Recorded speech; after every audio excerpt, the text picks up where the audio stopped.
gospodo, prijatelji veslanja, dobrodošli na Evropsko juniorsko prvenstvo u Beogradu 2020. godine.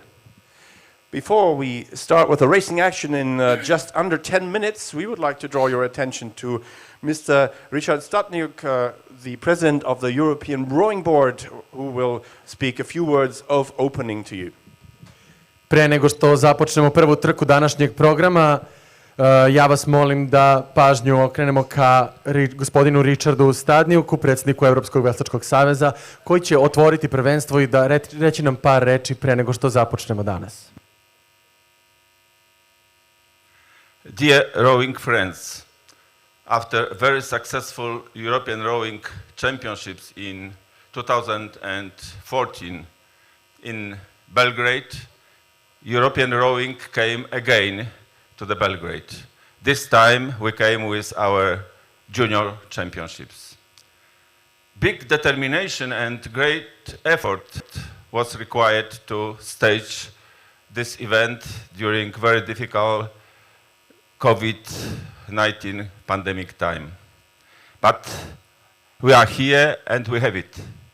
I would like to express our appreciation to our host, organizing committee, local authorities, FISA event team, my colleagues from European Board. Great job has been done. I am fully convinced that following the rules, respecting all restrictions, we will have safe and successful championships. I wish you luck and good results. Ladies and gentlemen, please stand for the Serbian national anthem. Dame i gospodo, molim vas ustanite i pozdravite himnu Republike Srbije.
And now I declare 2020 European Rowing Junior Championships, Belgrade, Serbia, open.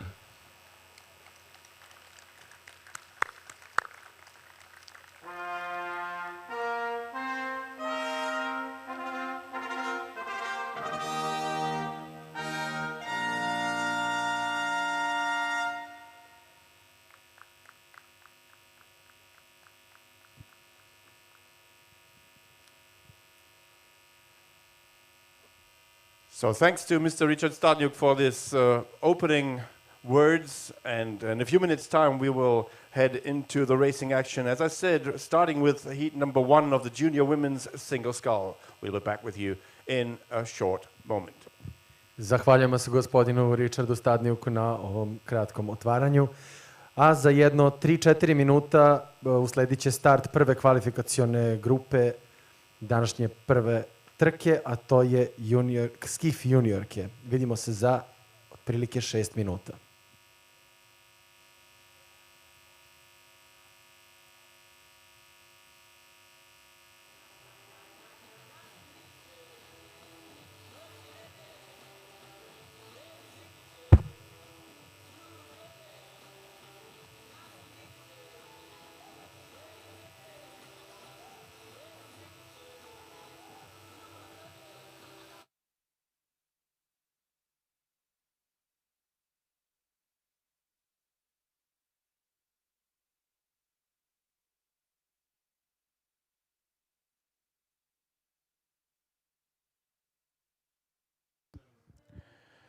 So welcome to all the viewers of the live stream as well. This event is streamed live on worldrowing.com, the 2020 European Rowing Junior Championships, and here you have some facts on the beautiful Regatta racecourse. Of course, Olympic distance, 2,000 meters long, a bit longer actually to allow for some more warm-up at the end of the start, 140 meters in width, but it also has some special features. As a rower, you might notice, being on the water, you pass some very nice places.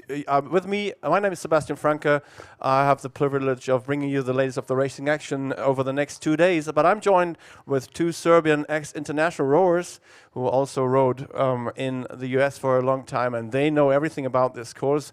Jovan Popovic and Sava Popovic. Welcome, guys. Good morning to you, Sebastian. Good morning to you, Sebastian. Good morning. It's a pleasure to have you here in Belgrade, and it's a pleasure to comment with you on these races again. So, Jovan, what's so special about this course when you look at the banks from the rower's perspective? Well, there's a lot of stuff special, and the most special thing about this lake is actually the race course itself. Of course, everything else surrounding the lake is good for spectators and some leisure time after practice and in between practices. Spend a lot of time on this lake, so. I can imagine. So if you would be a junior rower and having spent the summer training, what would be your feelings in anticipation of this first race, which is about to start in 2.5 minutes from now? Well, I'm assuming that there's a lot of excitement with all the young rowers, with this being one of the few races they're going to be able to race this year. So I'm assuming that they're eager to start this championship and really looking forward to seeing all the results with their counterparts in a lot of different countries around Europe. So. Yeah, also one of the things I think that would be exciting today is for the last couple of days, at least from the commentator's standpoint and organizational committee standpoint, we have been waiting for the rain, and the rain has been sort of all over, being like it's going to be on Saturday. But today, this morning, we have a beautiful day still at the race course over here. There's just a slight gust of wind, but otherwise it's a beautiful morning. So we are expecting to have at least the first 5 or 10 races of this morning repertoire go by without any complications.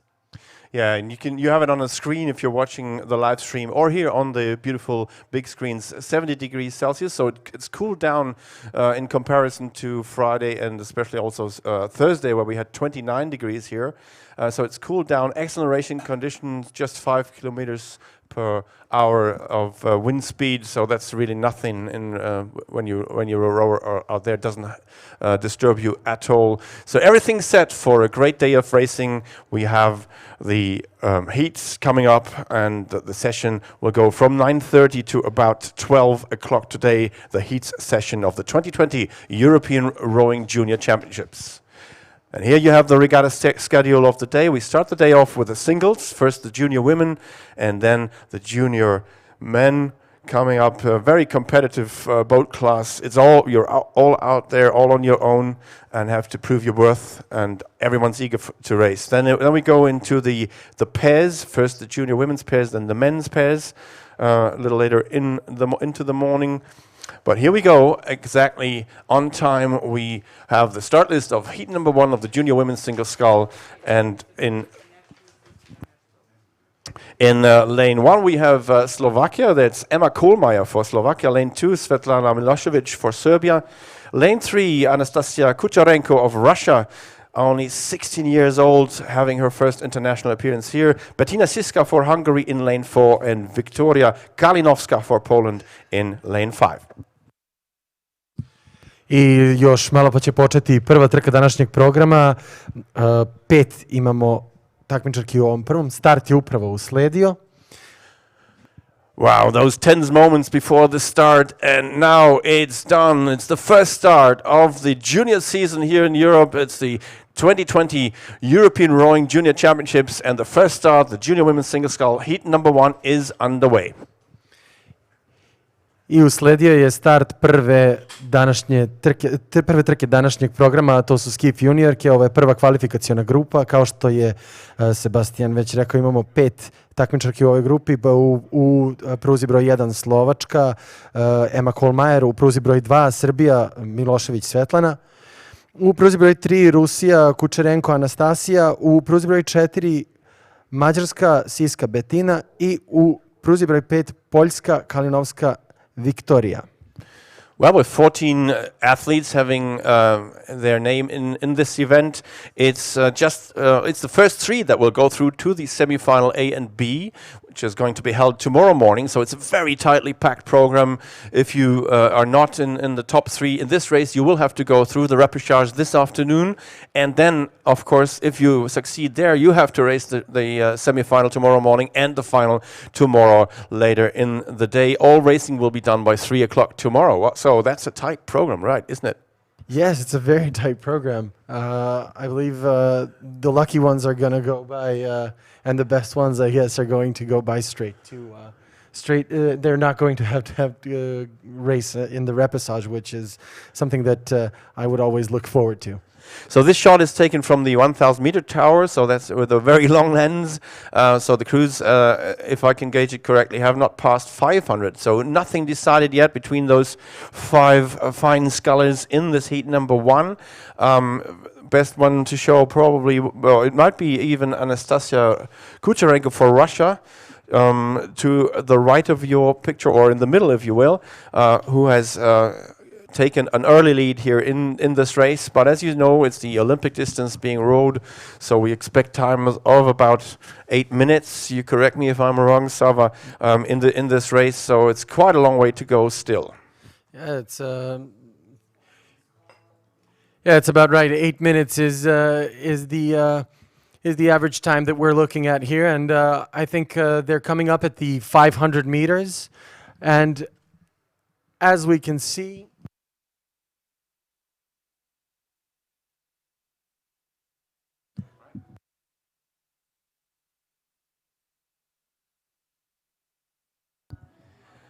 yeah, so we get the first results in Poland in the lead, actually. So it's Wiktoria Kalinowska in the lead, just ahead of the Hungarian sculler, and then it's the Russian sculler. So these 3 are now in a lead, but also Serbia within contention of the first 3 places, right, Sava? Yes, still in contention with the single scull, especially in the first 500 meters. Now things can change until the end of the race. It's a 2,000 meter race, and we'll see at the 1,000 what the power struggle is going to be like. So I'm pretty excited to see the end, and I hope that young Svetlana Milošević is going to be able to come back into the race. It's not too late yet. Yeah, so you can see it better now on the big screen as the boats come past 750 meters into this race, and it looks to be a bit more comfortable now for Wiktoria Kalinowska of Poland. She's taken her rate down a little bit to around 29 strokes a minute. But behind her, there's quite a fierce competition going on for places 2, 3, and 4.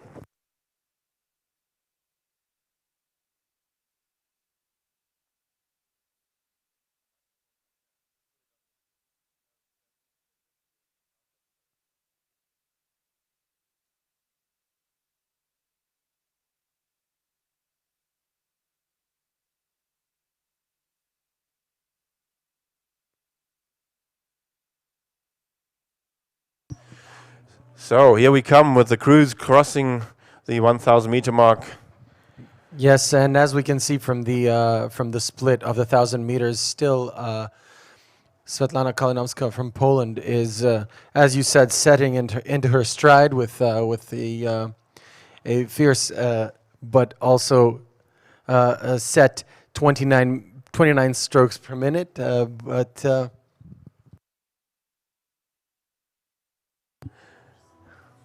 So still 4 boats within contention for just 3 places in the semifinals out of this heat number 1 of the junior women's single scull, and it's Poland ahead of Hungary and Russia, so nothing changed here. But as we said, is Svetlana Milošević for Serbia, who still has an overlap with the Russian sculler for rank number 3.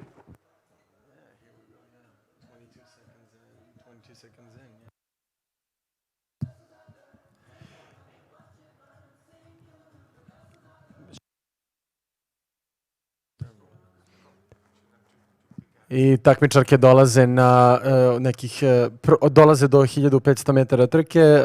U vođstvu je takmičarka Svetlana Kalinovska iz Poljske. A naša takmičarka Svetlana Milošević se bori da ostane u trci sa ostale 4 takmičarke. Vidjet ćemo kako će do kraja da ispadne. Well, this is the third 500 meters where you play out all the endurance that you have accumulated. And these athletes had a long time to train on endurance. And then only the last 4 or 5 weeks they might have gone into more intensive training sessions. So they have a lot of endurance here. And the one that has the best endurance will come through. The 3 scullers are required to put their bows in front for the semi-final A and B. As I said, this is going to be tomorrow morning with just 3-4 hours until the final that's going to be raced tomorrow afternoon. Still 4 scullers within contention of the 3 places here. I think only Bettina Siska, only Emma Kohlmeier for Slovakia has dropped a little bit.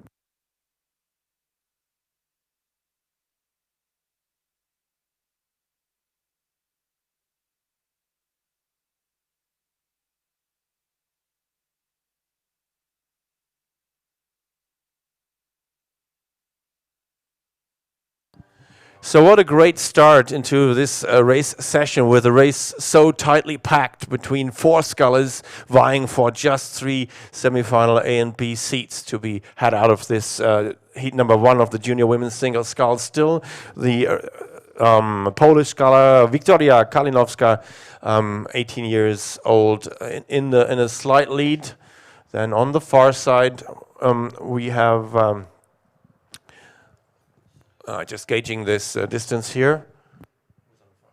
I think on the far side is Kohlmeier. Yeah. So on the far side, Emma Kohlmeier for Slovakia is doing a fine job holding off any challenge from behind. But here comes the fight for rank number 2 between who, Sava? Yes, I think the fight.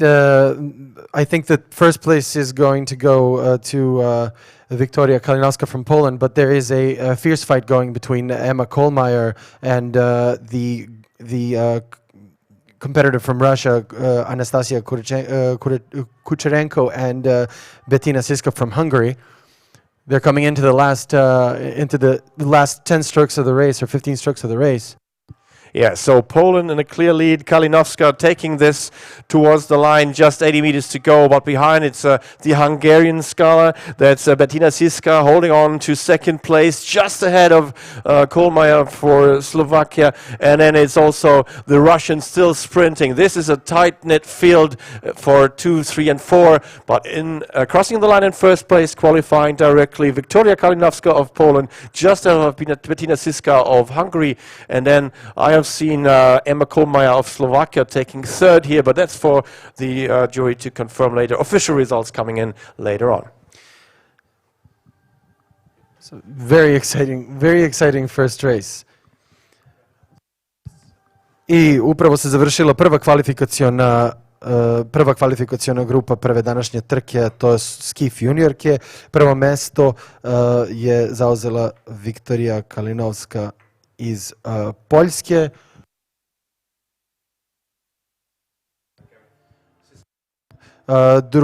Drugo mesto otišlo je takmičarki iz Mađarske Siska Bettina, a za treće mesto sačekat ćemo zvanične rezultate.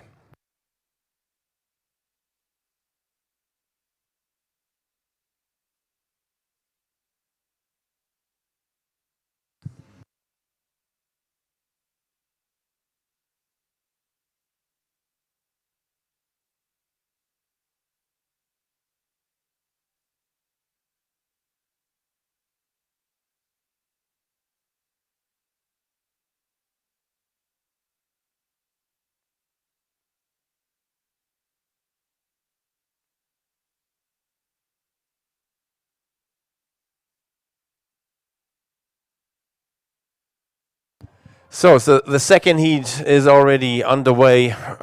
The second heat for the junior women's single scull, and it's Vivian Goretic for Bosnia and Herzegovina in lane 1, Daria Savinoga for Ukraine in lane 2, Beatriz Varela for Portugal in lane 3, Elen Dimitriev for Estonia in lane 4, and Desnur Baykara for Turkey in lane 5.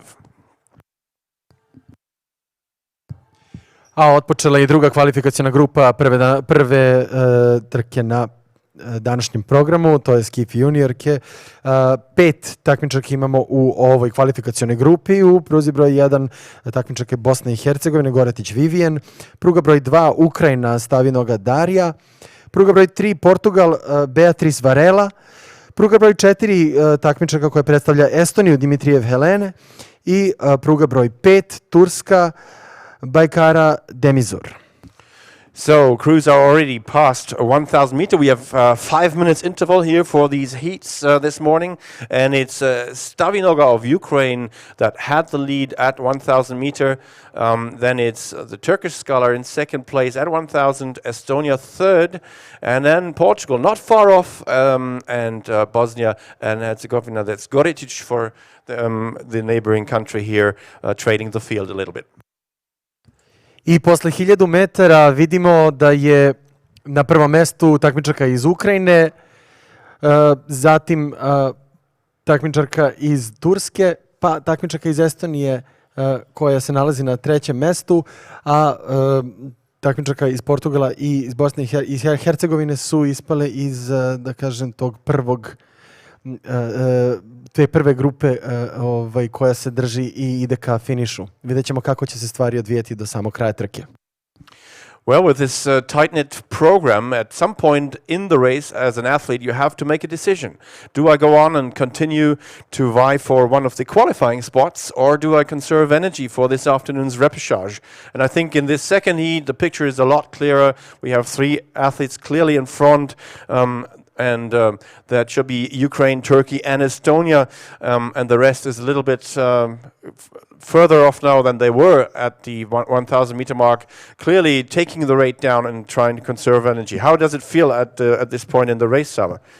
Well, it depends on whether you're in the first 3 or the second 3, but I definitely think, and I agree with you, that it's a question of strategy at this point, because if I were to find myself in the first 3, I would definitely try to keep that distance and try to stabilize my rate. Well, whereas if I was in the last 3, I would try to conserve my energy as much as possible because I know that there's a repechage waiting. So the reigning European champion Daria Stavinoga from Ukraine is leading this field very comfortably, so very solid stroke there, taking the rate down to 24 strokes a minute. And then there's 2 scholars separated by just under a length, and that's Desnur Baykara of Turkey, who last year, for instance, competed at the Croatian Open.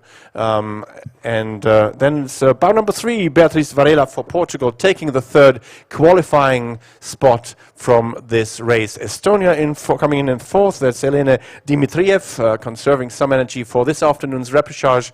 And then we have on the far side Vivian Goretic for Bosnia and Herzegovina in place number 5.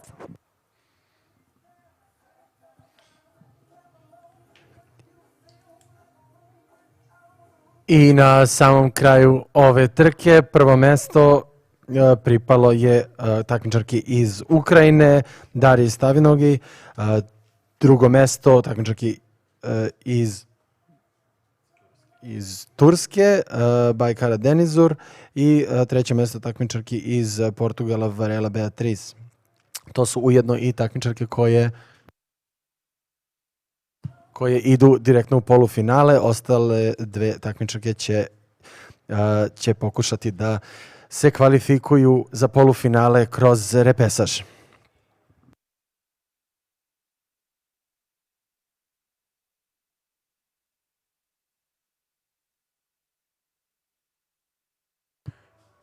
So here's heat number 3 of the junior women's single scull with Croatian sculler Reina Rimbaldo, just 15 years old, in lane 1. Lane 2, Romania, that's Ana Maria Matran.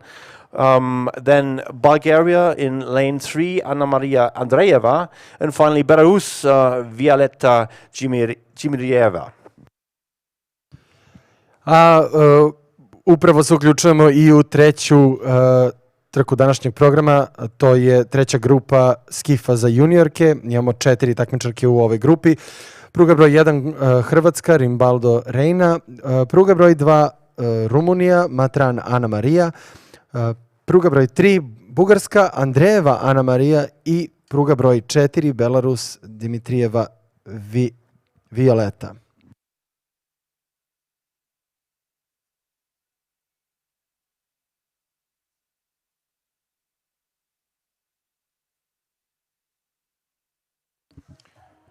So boats are around 800 meters into this race now, and at 500 the picture was Belarus leading Croatia and Romania, and then a little bit further down the course it's Bulgaria's Andreeva. So the same now is confirmed for the 1000 meter mark. So Dimitrieva for Belarus leading this field ahead of Matran for Romania, and then followed by Rimbaldo for Croatia in rank number 3.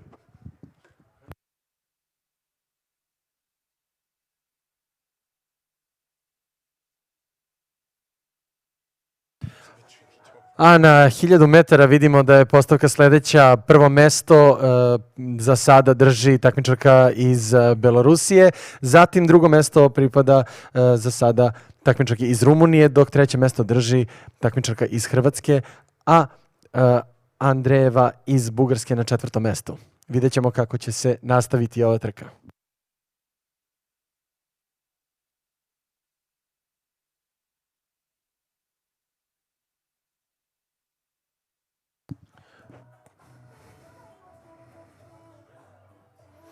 Yeah, to the right of your picture now. This is one shot taken from the finish tower, I believe. Belarus, Dimitrieva leading this field. To the right of your picture, and then to the left you have the two Sculls quite in a close fight here for place number 2. So that's Romania and also the Croatian sculler there. Yes, and I think that the sculler from Bulgaria is not giving them an easy rest for that third place. So I believe that it's going to be tight until the very end. Yeah, a lot of work to do for these fine junior women's single scullers. It's really, really hard in this third quarter. Your heart is pumping at max rate, and already lactate has accumulated over the first part of the race. So now you want to play out your endurance and try to work on that very high level of strain, and then come through 1500 meter, and then you go for the final sprint of 60 strokes. This is what the athletes are now thinking about. When comes the 1500 meter mark, right? Exactly. When comes the 1500 meter mark, and why is the other guy not, or the other girl not backing down? Yeah, so actually they are eyeing each other here. That's single sculling, you know. We're waiting for a weakness. Sometimes even turning and looking over is either a sign of strength or a sign of weakness. As you said, why is he or she not backing down? These 4 scullers really taking this race seriously and rating high, and this also applies for the Bulgarian sculler, who has some work to do. But clearly in the lead we have Dimitrieva for Belarus on the right of your picture, and then left is now the Romanian sculler Ana Maria Matran coming into second place, just ahead of Croatian Reina Rimbaldo. As I said, just 15 years old. Great performance from her. Direct qualification slot at this moment. Yes, and as I said, and as we said earlier, I mean, Belarus definitely has the first place, but it is definitely a tough race. We can see that on the split of the 1500 meter mark, there's a mere 2.5 seconds that is going between these 3. So I think tight until the very end. Things can change fast in a single scull. Yeah, exactly. Even though we have beautiful conditions here, there's always the chance of a crab. Of course, we don't wish that to anyone, but look at the fluent and very low rating style here of the leading sculler, Violeta Dimitrieva of Belarus, really taking this home in style, followed by Romanian sculler Ana Maria Matran in second place. The Croatian now looking over, where are the competitors, how far are they away? Yes, Reina Rimbaldo, Croatia, qualifying in position 3 in this third heat of the junior women's single scull, leaving the repechage to be rowed by Ana Maria Andreeva of Bulgaria. I na kraju ove treće kvalifikacione grupe prvo mesto pripalo je takmičar iz Belorusije, Dimitrijevi. Drugo mesto za takmičarku iz Rumunije, Ana Mariju Matran. Treće mesto za hrvatsku takmičarku Reinu Rimbaldo, a oprobaće se u popodnevnom programu u repesažu Andrejeva Ana Marija iz Bugarske.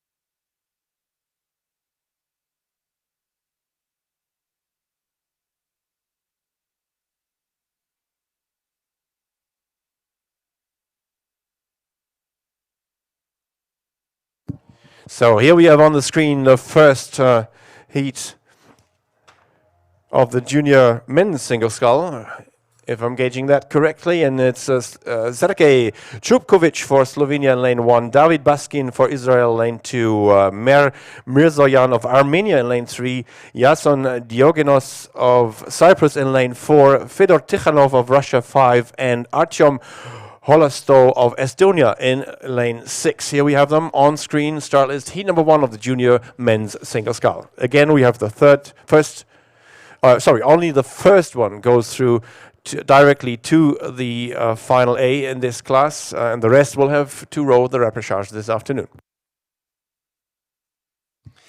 A počela je upravo i prva kvalifikaciona grupa skifa za juniore.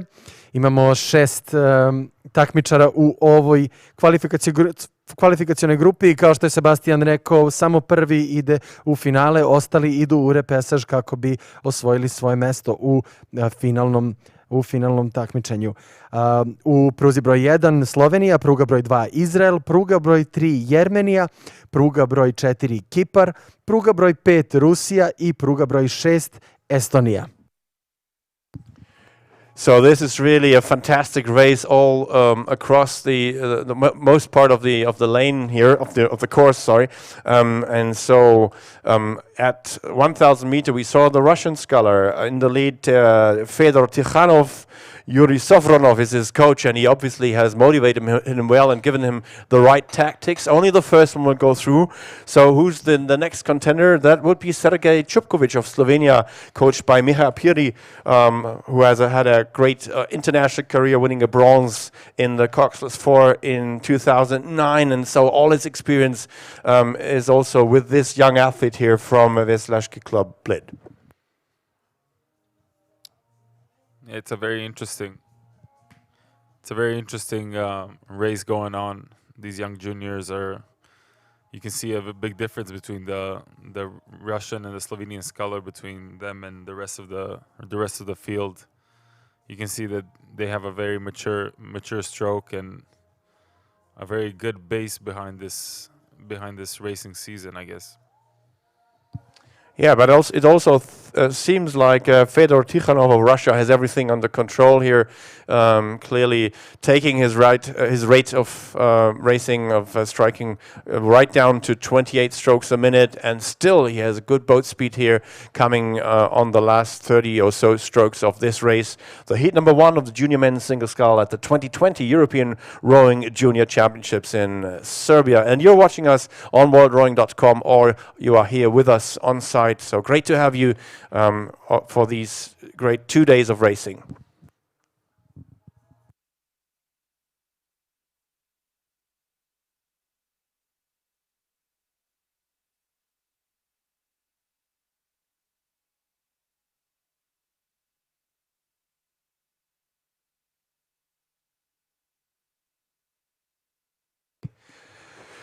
So coming across the line in first place, we have Fedor Tikhanov of Russia, clearly in control, in command of this race, looking over to the finish tower and saying, yes, I've done my work for today. I'm a finalist. I'm able to row for the medals tomorrow. Some more work to be done by the other athletes, headed by Slovenian Sergej Čupković, crossing the line now in second place, and third to come in is Estonia's Artyom Holosto. Alexei Lipintsov is his coach. He will be watching from the bank now what work needs to be done this afternoon in the repechage to come through and also be able to vie for the medals. Bow number 4 shines. That's Yason Diogenes of Cyprus, taking it home in fourth position. And then we have David Baskin of Israel, coached by Dimitri Margolin, coming in fifth. And then finally some more strokes to be rowed by the sculler from Armenia, Mer Mirzoyan. I približavamo se samom kraju prve kvalifikacione grupe skifa za juniore. Prvo mesto i svoje mesto osigurano u finalu uzeo je Fedor Tihanov iz Rusije. Ostali takmičari, kao što je Čupković Sergej iz Slovenije, koji je zauzeo drugo mesto. Treće mesto Holsto Hartjam iz Estonije. Jason Diogenes sa Kipra. Baskin David iz Izraela i Mirzojan Mher iz Jermenije. Oprobaće se u današnjoj popodnevnoj trci u repesažu. So 12 entries in this junior men's single scull. We see now the second heat of the junior men's single scull on the course with Romania, Croatia, France, Turkey, Moldova and Bulgaria on the course. And at 1,000 meter we had seen the sculler from France, Victor Marcelo, in the lead. Ivan Delaviere is his coach, and he was, of course, Victor was in the junior men's quad last year in Tokyo at the Junior World Championships. We're in the C final there, so taking that experience to prove his worth in the single scull this year. It's been a long season with no racing. So, I mean, we have September, it's just the start of the season. Crazy thing, isn't it?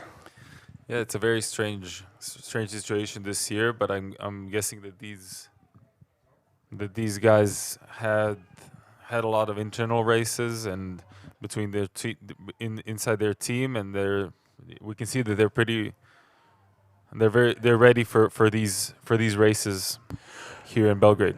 And here comes the final sprint, the last 150 meter of heat number 2 of the junior men's single scull, and it's the French sculler still in command, but he's being challenged strongly by Cristian Vasilin Nicoara of Romania on the far side, if you look with us from the grandstand side, but it's a length and a half for the French sculler, so that should be sufficient to bring him across the line in first place ahead of Romania, who will join the other scullers for the 2 repechages to be held this afternoon. And the same goes for Turkey's Omer Bayram, coming in third. Then we have Croatia, again on the far side, Roko Boskovic. And then we have coming in fifth place, Nikita Naumciuc of Moldova. And finally, Bulgaria's sculler Hristo Kiracen coming in sixth place.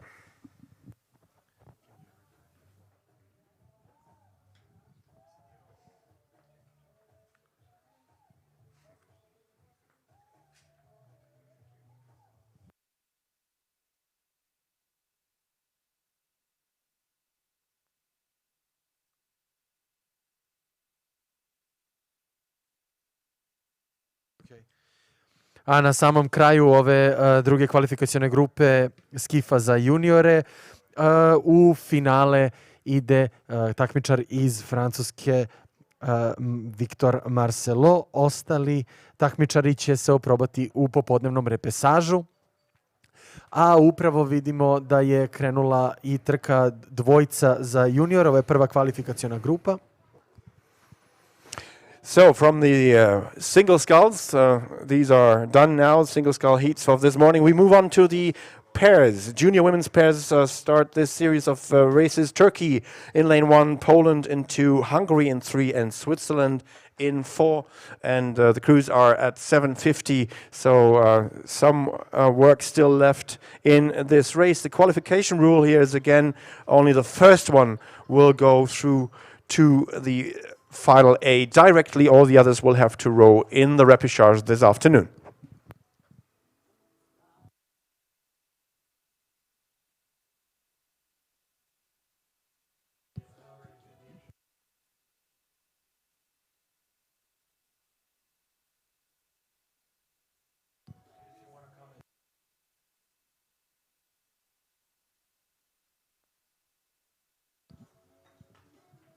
the boats are now over the 1,000-meter mark, and now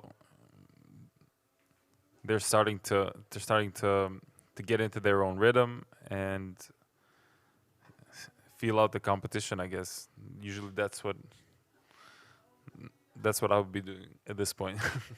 Yeah, just fighting alongside each other. And if I gauge it right, it's the middle lane that is leading here. It's a Polish boat, I believe. But let's see. At 1,000 meter, it's indeed Poland that has grabbed the lead from the Swiss. The Swiss were leading at 500. So let's see how this race develops. As we said before, you have to make that decision with 4 races within less than 2 days, within 20, something hours even. You have to be very, very how is it called? Aware of the fuel that you have left in your tank.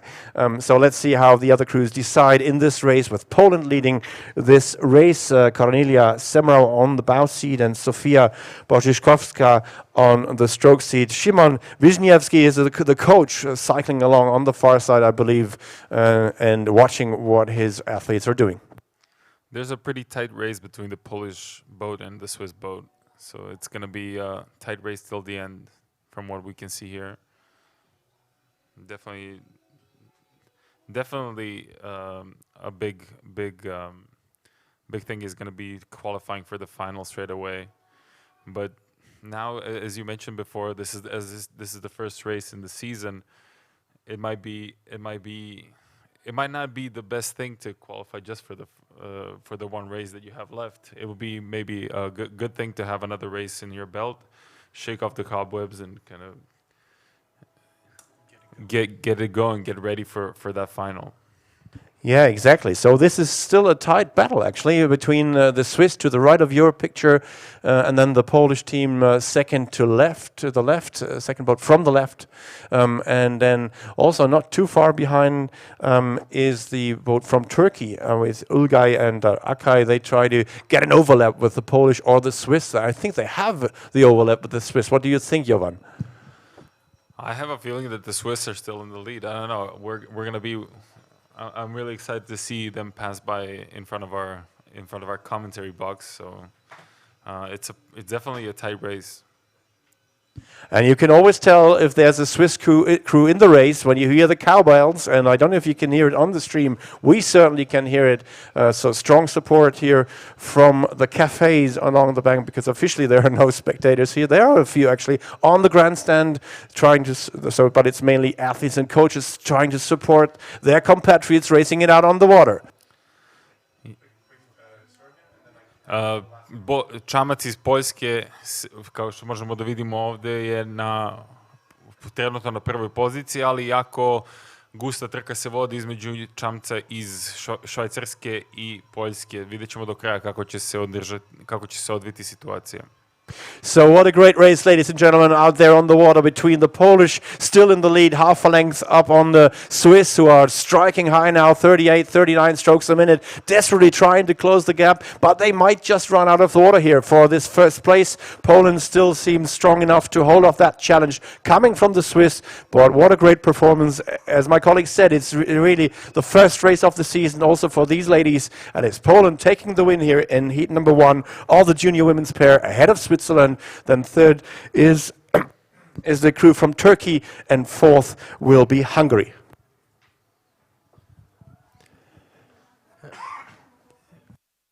I na kraju ove kvalifikacione grupe dvojica juniorke. Prvo mesto pripalo je takmičarkama iz Poljske, drugo mesto otišlo je takmičarkama iz Švajcarske, treće mesto za Tursku, a četvrto mesto za takmičarke iz Mađarske. I kao što smo rekli, samo prvi prolazi direktno dalje, ostali će morati da se oprobaju u repesažu. Yeah, with the happy winners from Poland, while we cast our eyes or turn our eyes towards the second heat of the junior women's pair, already past 1,000. And let me just have a quick look. Who was leading at 1,000? And it was the strong Romanian combination of Elena Diana Suta and Beatrice Vilceanu on lane number 1. So Romania lane 1, Russia 2, Spain 3, and France in lane 4. Again, as we said, it's the first one that will take the direct qualification slot, and Romania led by a comfortable margin of just over 5 seconds at halfway mark.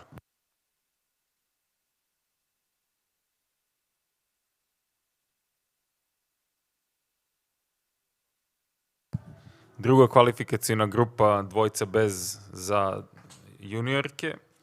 U pruzi 1 Rumunija, pruga 2 Rusija, pruga 3 Španija i pruga 4 Francuska. Kao što možemo da vidimo na ekranu, takmičarke iz Rumunije su trenutno na prvom mestu. 5 sekundi su ispred drugoplasiranih Francuskinja, ja bih rekao. To je za polovinu trke onako jedan komfortna prednost koju takmičarke iz Rumunije mogu da se pohvale i da komfortno uđu u drugi deo trke. Oh, so there's some steering problems in the boat from Russia, I believe. Russia. So they have to correct their course, and they also the Spanish have corrected their course a little bit. Both stayed in their lanes, as I saw it at least, but that's for the umpire, of course, to decide. But that gave the French an advantage here in this fight for second place, which is just for the records, of course, because all 3 crews might have to race this afternoon's repechage if nothing changes at in the leading boat. Vilciano and Suta still striking 31 strokes a minute, I would say, and taking this race home very, very confidently and very strongly towards the last 250 meters. Yeah, exactly. The French boat is now going to be able to focus on their rhythm, their own rowing, and maybe challenge the Romanian crew for that first place in this heat. Yeah, they're still striking rather high. You're right, Jovan. France is not letting the Romanians slip away too far. They're still on 32 strokes a minute, trying to get that boat speed under control. But as you said before, it's just the first race, so it's really hard to gauge your speed and also your speed versus the power that you invest. So at somewhere at 2/3 of the race, you feel the strain, but you don't have really a lot of experience this season in taking that pain and sort of coping with that pain. But that said, Romania is still comfortably in the lead. Look at their long strokes. Georgeta Griuț is the sweep coach of Romania, and she has done a good job in coaching this crew together with her colleagues. And so Romania will cross the line in first place ahead of France. Then it's Russia now in 3rd place, still some steering problems there, and Spain in 4th. I kao što možemo vidjeti iz ove kvalifikacione grupe, dvojca za juniorke, prvo mesto i osigurano mesto u finalu uzele su takmičarke iz Rumunije, zatim takmičarke iz Francuske. Malih problema sa pravcem imale su takmičarke iz Rusije i na 4. mestu takmičarke iz Španije, i to su nezvanični rezultati ove druge kvalifikacione grupe dvojca za juniorke. So with this event, we are back to normal in the sense of everything is running like a clockwork, thanks to the efforts of the organizing committee and the European Rowing Board that has spent many hours, months of preparation in doing this in a safe way. So, for instance, the athletes have to wear masks everywhere on the venue, but of course not in the boat. And here, that's what they want to do: race hard, and a hard race is on in the heat number 1 of the junior men's pair. So let's see what's happening here. So lane 1 is Spain, lane 2 Russia, lane 3 Serbia, Kolalevic and Malisic.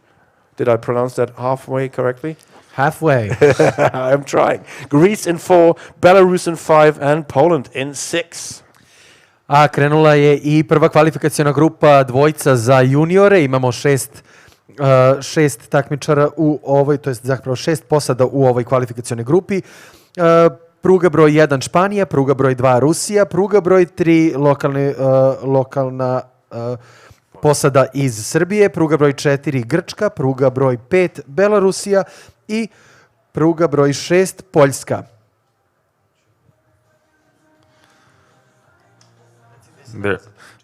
Takmičari se nalaze na 1000 metara, upravo su prošli tačna polovina trke, uskoro ćemo moći da ih vidimo i da vidimo kako se razvija trka u drugoj polovini. Back to you, Sebastian. Thanks, Jovan. So we now have a beautiful view down the course from the finish tower, showing us also the beaches that are lining this course. So some cafes on the beaches. So really, really nice course if you're a spectator, but as hard as any course for the athletes, of course. So on the left side, we see the Polish team doing fine, but at 1000 it was Belarus that led this field. So Klimiato and Yashkel, coached by Yuri Zalatar, that held this lead, but narrowly so. So it's still a lot of fight in this race. Again, the qualification rule is the first one will go directly through to the A final. All the rest have to invest some more energy in this afternoon's repechage. Yeah, I'm sure there's going to be a lot of good racing till the end because of that single qualifying spot for the final.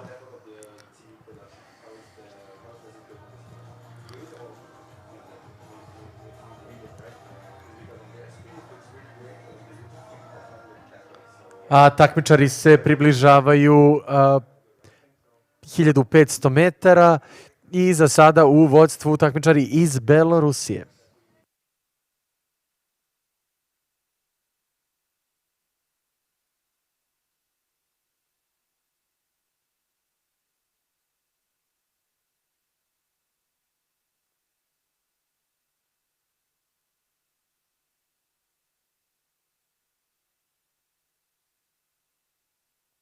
A very interesting race going on between the Belarus and the Spanish crew, at least from what we can see here. Yeah, you're right, Johan. And if the timing works out here, it's Belarus at 1500 was Belarus just 1.5 seconds ahead of Spain, so within a boat length here. So Spain being on the far side, Belarus on more on the grandstand side. So these two crews have to eye each other more or less over the full width of the course here. We are in for the final sprint. Red buoys are here, and there we go with the last 200 meters of the heat number 1 of the junior men's pair. And our local boys are trying for a final push. I just don't know if they will just manage to make it. It's I think it's Belarus's race at this point. What's your opinion, Sebastian? Yeah, it looks pretty clear. I totally agree with you. But still, they're putting up a fine fight. Nikola and Darko trying to impress also their coach, cycling on the bank, Vladimir Mojic, if I'm correct. Yes. So he will be hopefully pleased with what he sees. But look at the battle in front. It's really close between the Belarus crew and Spain. What a great effort from the Spanish, nearly catching up with Belarus. But Belarus takes first place here ahead of Spain. That's going to hurt a little bit here. They have to do some good recovery work later on and to really get all that lactate out of the muscles. Serbia coming in third. Then we see Greece in fourth, Poland in fifth, and finally Russia in sixth place. I na kraju ove prve kvalifikacione grupe dvojica bez juniore vidimo da je prvo mesto ipak odnela Belorusija, mada fantastičan finiš od španske ekipe. Na trećem mestu naši momci Kolarević Nikola i Mališić Darko su zauzeli treće mesto. Četvrto mesto pripalo je Grčkoj, peto mesto za Poljsku i ako se ne varam i šesto mesto pripalo je ekipi iz Rusije. To su naravno nezvanični rezultati. Uskoro ćemo vidjeti zvanične rezultate ove trke.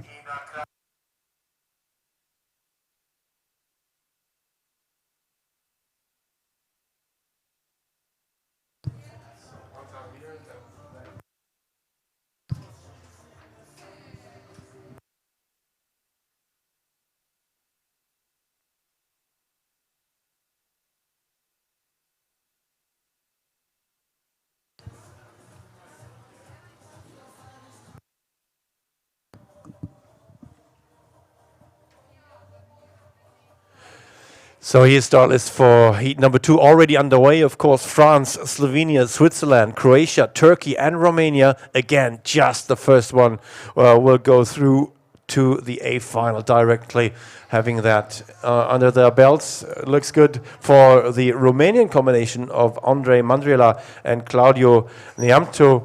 Christian Malis is their coach, and sweep coaching is quite difficult because you have to combine the strengths of the two rowers. You have to place them correctly and teach them how to move that pair in that very special way that the pairs rowing is.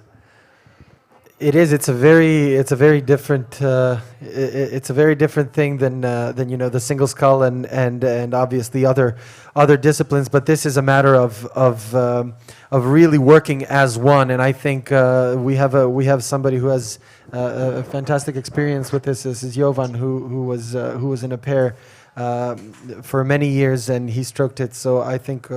What do you think, Jovan? What's your opinion on this? Yeah, exactly what you said. It's a very delicate discipline, that's for sure. Piecing together two individuals is way harder, way harder than you think.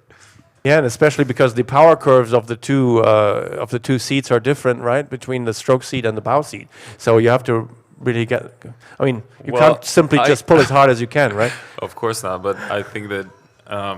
That's a better question, I think, for the coaches than for, especially for the junior athletes. I think that they have a pretty set goal. If they have a joint goal, then the boat is gonna go really well. Well, the little conversation here on the technique of sweep, pairs rowing actually, but the cowbells alerted us to the race again. John Faulkner has coached this Swiss combination, so the Swiss cowbells telling us Luis Schulte and Marino Kerler are in the race. Marino Kerler, 1.92 m tall, so a great athlete here, but they are conserving their energy here a little bit, I believe, for this afternoon's repechage. France still on high stroke rates on the far side, looking from the grandstand, but everything under control here for Andrei Mandrila and Claudio Neamțu. Both having raced in last year's World Rowing Junior Champs, one in the sweep sector, Neamțu was in the 4, and Mandrila was in the quadruple sculls. So these two guys have found their rhythm, have found their cooperation really well, and fly towards the finish line. Yeah, the Romanians have a very, very good tradition in junior rowing, especially not just in junior rowing, but in general. But these two guys are showing they're the class act in this race, that's for sure. Safely across the line in first place, securing their spot in the medal final tomorrow afternoon. Second will be the Turkish combination of Yunus Emre Çegen and Ulaş Kurt. These two in second place. Then it's close between the French and the Swiss. Just a half canvas separating those two crews. In third and fourth place is Croatia in fifth. And then on the far side we have Slovenia. Jan Ilar is the coach of this combination, coming in sixth place. Who was the third and who was the fourth? So France third, Switzerland fourth? Yeah, okay. Yes, da, i na kraju ove druge kvalifikacione grupe dvojica za juniore. Prvo mesto odnela je Rumunija, drugo mesto pripalo je Turskoj, treće mesto Francuskoj, četvrto mesto Švajcarskoj, peto mesto Hrvatskoj i šesto mesto Sloveniji. I kao što smo već rekli, samo prva ekipa ide dalje u finale, a ostali idu u repesaž. Sure. So the heat number 1 of the junior women's double sculls is already underway with France, Latvia, Slovenia, Greece and Poland on the course.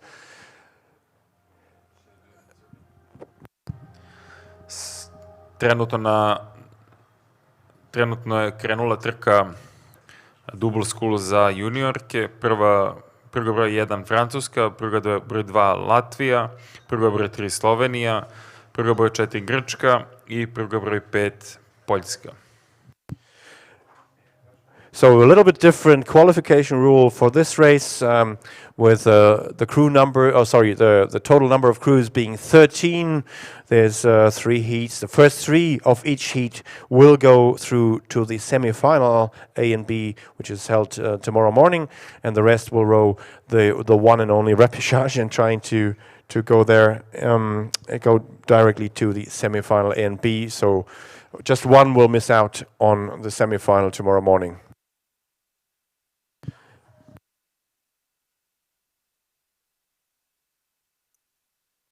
So what's the picture at the 1,000 meter mark? It's indeed Slovenia that has taken an early lead and still sticks to that lead ahead of Greece and France, these 3 crews, then 4 seconds gap to Latvia and Poland.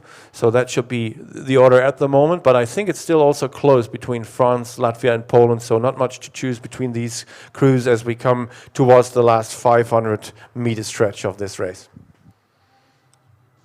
Yeah, you can see a very interesting race going on the race course.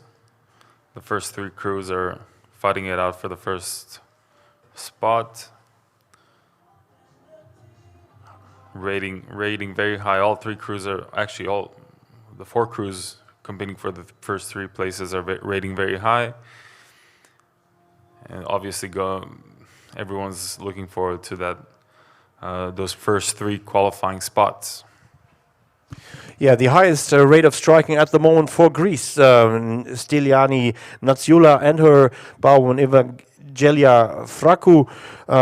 Evangelia was in the double for Greece last year at the Junior World Rowing Championships in Tokyo and was a finalist there. So a good combination, very good teamwork between the 2, and they take first place at this point ahead of Slovenia. Their lane neighbors Ruby Chop in the boat, and I saw Itzhak and his wife Petra this morning. They were really happy to be reunited at an event and actually having their daughter do her first race. Nea Tepes is her partner in this boat. Strong competition also from France. These 3 boats clearly in the first 3 qualifying slots here. So Greece taking it home, Slovenia in second, just ahead of France, and then it's Latvia in 4th place, and then with a little bit of work to do for Cheminska and Jankowska of Poland in 5th place. Prvi kroz cilj su prošle takmičarke iz Grčke. Sačekat ćemo, još bila je poprilično gusta trka do kraja i sačekat ćemo zvanične rezultate da vidimo ko je pobedio u odnosu da li je to bila Slovenija ili Francuska.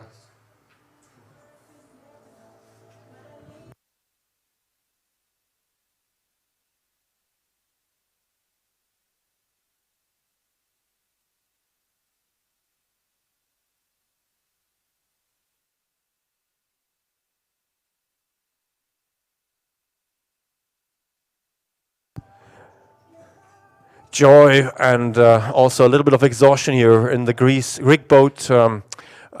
Fragu and Natsiula having done all the work needed for this morning's heat, coming through directly in this heat number 1 of the junior women's double sculls. So the second heat also already being underway. Romania, Guzran and Rubitu on lane 1. Moldova, Chiriakova and Makarenko in lane 2. Belarus, that's Vyodareva and Rusak. And finally Croatia on lane 4. I leave that for you guys to pronounce properly. So who's in the Croatian boat? In the Croatian boat, it's Mrduljaš Maura and Sinotic Barbara. Yeah, so let's see how they have been coached by Boris Martin, their coach. I think they're to the right of your picture. A little bit of work to do here with the team from Belarus, clearly in the lead here, 1.5 lengths probably ahead of Romania. And then it's a quite tight race between the Moldovan and the Croatian doubles for this 3rd place. So only one will miss out in this race. Let's see later on which crew this will be. Yeah, definitely. It's going to be a interesting race for that 3rd spot. The first 2 spots, I feel like from here, at least from what we can see, the first spot is taken by the crew from Belarus. Second place for now is Romania, and then Croatia, followed by Moldova. I think the toughest position right now in the race, from my perspective at least, it would be the person in third place, because there's a hard push coming in from fourth place for that position in the finals. And even though things in the first and second place are all for the semifinals, excuse me, even though the first and second position are there and nobody's taking it, I think it's going to be tough until the very end. Yeah, good racing we've seen so far this morning. This race is no exception, but we also see a clear leader here. That's Viropayeva and Rusak for Belarus, clearly in command and control of this race and of their boat. And as we talked about before, it's really hard to gauge your boat speed, not having raced internationally. That applies for everyone in this race all year. So basically, this is about finding your own rhythm, your own boat speed, and the Belarus double has done that beautifully. Second place at the moment for Romania, Guzeran and Rubitu. And they also, they upped the rate now once again. They had dropped their rate before, but they sort of want to do some final sprint here, just get into that rhythm at a higher stroke rate. But that's not a real challenge for Belarus, or is it, Jovan? I don't think that there's going to be a challenge for Belarus in this race. They're controlling this field, and as we can see, striding towards the finish line. A very commanding lead, and they can kind of give themselves. Yeah, second place still for Romania. Third place now a bit clearer for Croatia. Maura Mrduljas and Barbara Sinovcic. Is that better? Oh, much better. I'm spoiling all the consonants and vowels. I'm sorry. So I'll try my best. Belarus taking this win in heat number 2 of the junior women's double sculls, ahead of Romania. Then it's Croatia in third, and finally Moldova in fourth.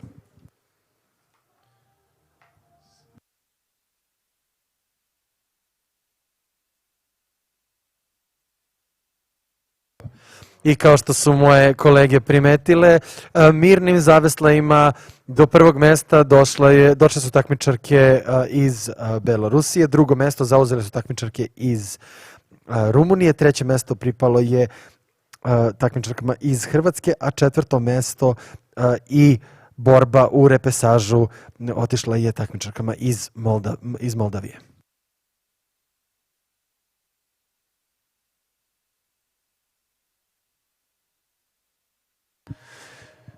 So I'm pretty soon we'll be hearing the cowbells again, because in this third heat of the junior women's double scull we have the boat from Switzerland, Marian Heininger and Talia Ahumada, sorry for that, in lane 1, Serbia in 2, Russia in 3, and the Czech Republic in 4. So another 4 crews vying for just 3 seats in the semifinal, the direct qualification. Some cowbells again, indeed, and I also hope some cheering from the local crowd for our competitors from Serbia, Simic, Anja, and Kaluđerović Ksenia. Yeah, Branimir Purovac is the coach, and he's also cycling on the bank. What might he have told his crew to go for? Which push at which point? What would the tactics be? As we said, it's so hard to find your race speed with no racing action before in this season. I think the Serbian crew is battling it out here for third place with the Czech Republic to the right of your picture, if you're watching from home on worldrowing.com, or here on the big screens beautiful installations here done by the organizing committee to ensure that the people on site here can watch properly what's going on the water. Well, if I were Mr. Podovac, I will definitely tell my local crew to trust their gut and to see when they come to the 1,250 meter mark, which is the bungee jump right over there, as you can see for those of us who are here in Belgrade. That's when gears should go up and really up the ante for that power 10 or power 20 to really settle in that 500 meters. So I think it's very important for the local crew here to rely on knowing Ada Ciganlija race course. So this is a very clear landmark. The course is very wide and has beaches on both sides, but this bungee jump crane, if you will, is a clear landmark that initiates that final sprint with all the crews now being in that last 400 meter stretch. Sorry, guys. Izvinjavam se, samo mora bude baš tišina. Teško je koncentrisati se. Gledamo 4 stvari odjednom. Hvala. I ovo je treća kvalifikaciona grupa ženskog dubla Skull. Imamo četiri posade u ovoj kvalifikacionoj grupi. Pruga broj 1 Švajcarska, pruga broj 2 Srbija, Simić Anđa i Kaluđerović Ksenija, pruga broj 3 Rusija i pruga broj 4 Češka Republika. Takmičarke se približavaju, ulaze zapravo u posljednjih 500 metara trke i za sada u vođstvu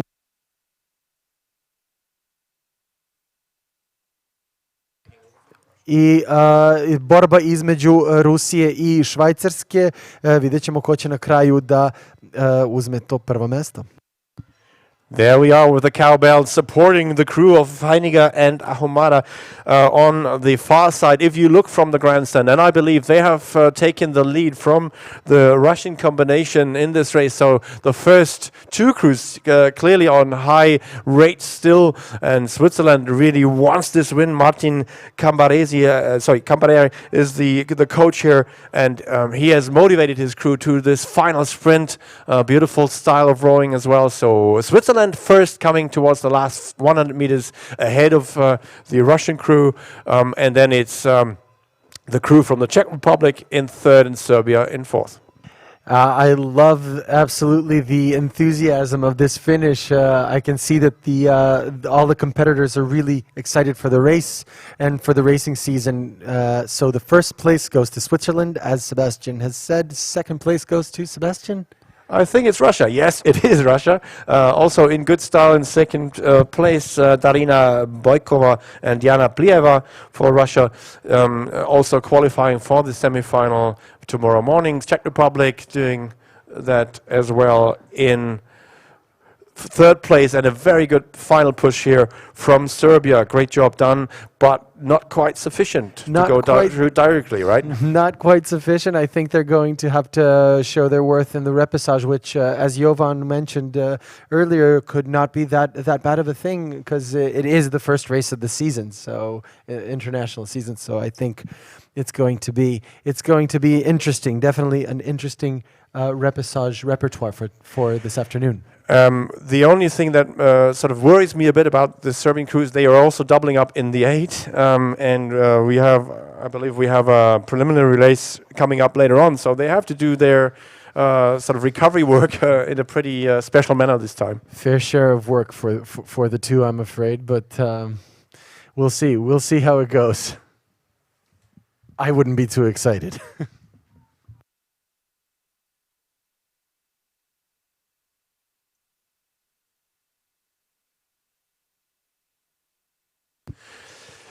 So here we are with heat number 1 of the junior men's double sculls, and it's Greece in the lead at the 1,000 meter mark, ahead of Switzerland, Estonia, Bulgaria.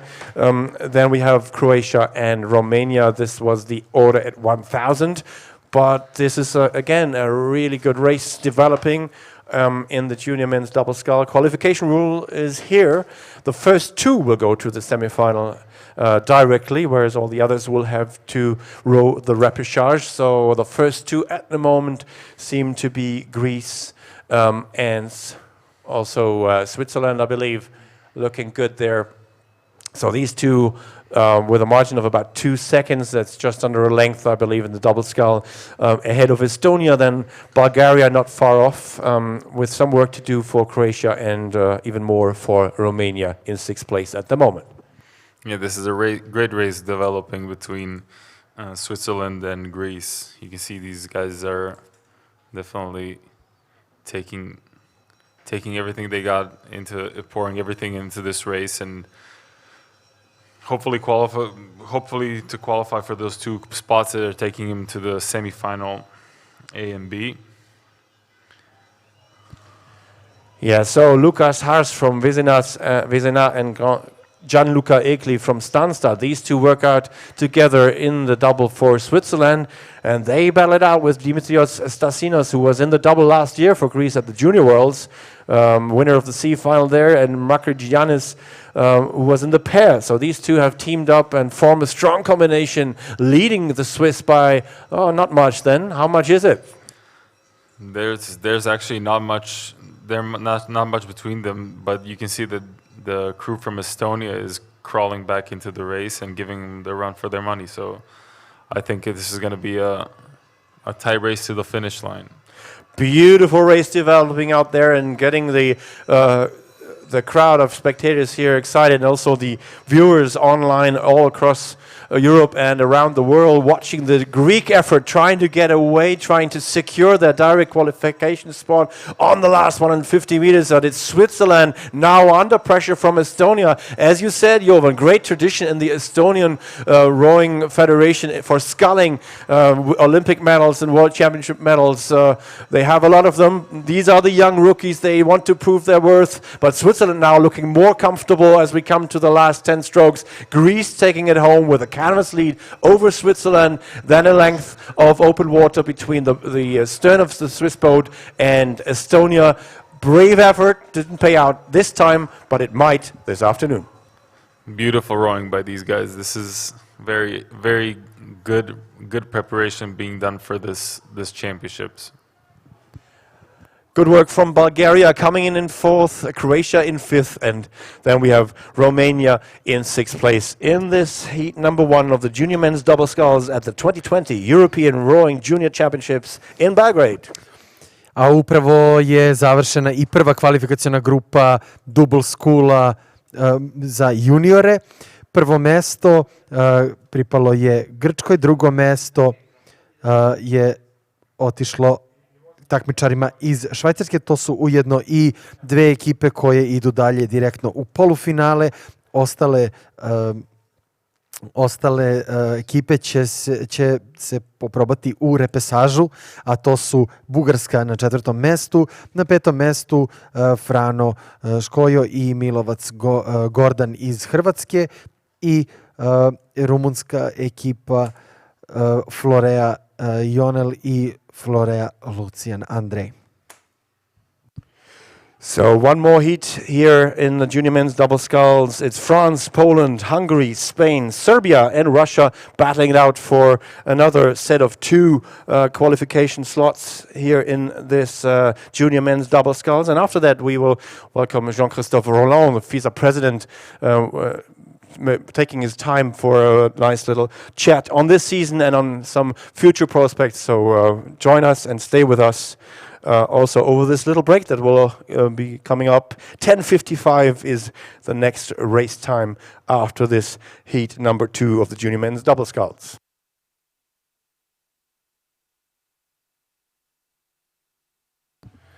So third heat coming up as well, of course, but first let's look at this heat number 2. U pruzi broj 1 je posada Francuske, pruga broj 2 Poljska, pruga broj 3 Mađarska, pruga broj 4 Španija, pruga broj 5 Srbija i pruga broj 6 Rusija. Trenutno su ekipe se približavaju 1500 metara. I podsjetimo, prvo dvoje prolaze u polufinale, ostali idu na popodnevni repesaž.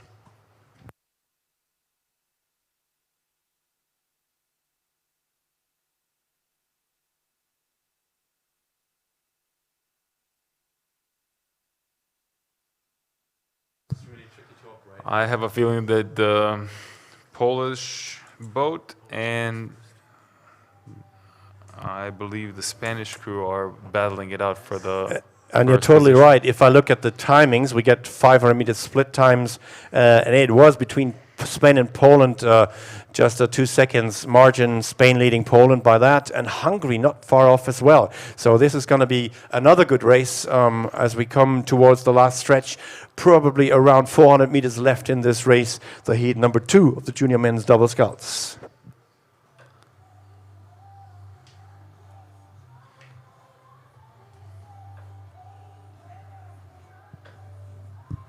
Još manje od 500 metara je ostalo takmičarima da dođu do cilja. Veoma žustra borba se vodi za ta prva 2 mesta koja vodi direktno u polufinale.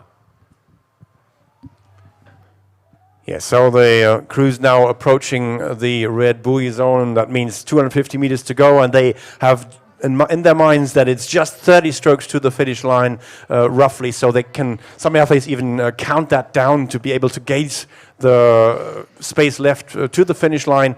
No need here for the Spanish who are in command of this race, Pablo Moreno and Gaetano Orta-Pombo for Spain with a length and a half lead over Poland. Poland also striking rather low rates in this very competitive and usually also high rating boat class, the men's double. Then we have in third place on the far side, looks to be France, of course, in third place, and a lot of support, of course, from the bank for the Serbians that need to conserve some energy for this afternoon's race program for the repechage. First place goes to Spain, and then we have Poland and France on places number 2 and 3. So the first qualifiers here is Spain and Poland.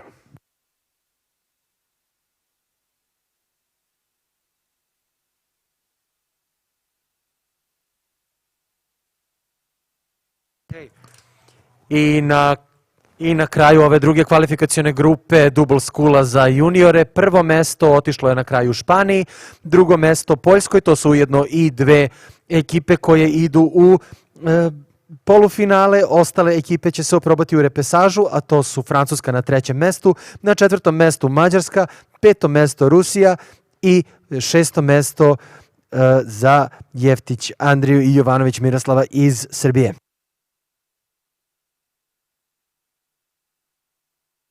So as I said, we have another heat coming up. 10:40 was the start time. It's the heat number 3 of the junior men's double sculls. And we have Portugal, Lithuania, Turkey, Slovenia, Moldova, and the Czech Republic. And these crews are battling for the last set of 2 qualification slots for the semi-final A in this men's double scull. Very competitive boat class indeed. Treća i posljednja kvalifikacijona grupa za muški double scull. U prvi broj 1 Portugalija, prvi broj 2 Litvanija, prvi 3 Turska, prvi 4 Slovenija, prvi 5 Moldavija i prvi 6 Češka. It was a very good start for Enver Erman and Serkan Erkal for Turkey, who led at 500 meters, and I believe they are still holding on to that lead at 1,000. But behind them, very close, Slovenia, Lithuania there, and the other countries, boats are also not far off. Good race developing here in the third and final heat of the junior men's double sculls at the 2020 European Rowing Junior Championships.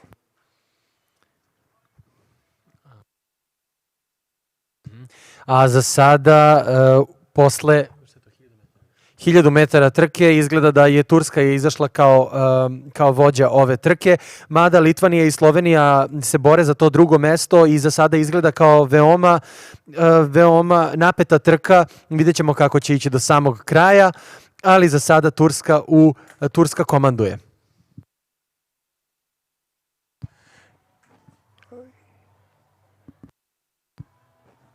Yeah, still in lane 3, you can see that third crew from the left is the Turkish crew. Gökmen Kaya is the coach, and obviously has taught these athletes, these young athletes, something, because they are able to gauge their race speed, their rate of striking really well in this third heat.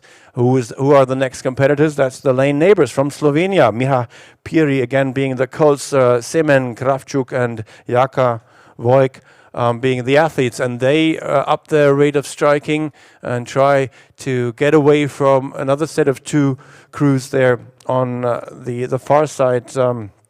Portugal and Lithuania also within contention of qualifying directly, as are the rowers from the Czech Republic on the grandstand side. Now we have the full picture here, all 6 crews in the picture, and to the right you see Jakub Jech and Martin Vakoc for the Czech Republic, also desperately trying to up the rate and getting into contention for a direct qualification slot. And as we can see, Turkey is in first place, but it is not settling into a stride. It's too late for that because Slovenia is pushing hard to get in that first place. Yeah, fantastic race by the leading Turkish scullers. Very well gauged their race speed, and they still look so strong and solid there. But behind them, high rates of striking. Slovenia at 38, 39 strokes a minute, trying to get away from the Czech Republic, who are not in your picture at the moment, but who are also performing strongly here on the grandstand side in lane 6. So these two boats should be level at this point. And as you remember, it's just the first 2 that go directly through to the semi-final out of this great race here.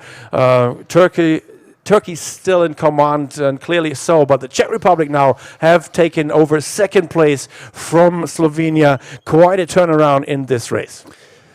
U samom kraju trke Turska i dalje u vodstvu ubedljivom, ali Češka Republika i momci iz Češke Republike su preuzeli drugo mesto od Slovenaca. Vidjet ćemo šta će se do kraja desiti. So crossing the line in first place, Turkey qualifying directly together with the Czech Republic in second, Slovenia coming in third.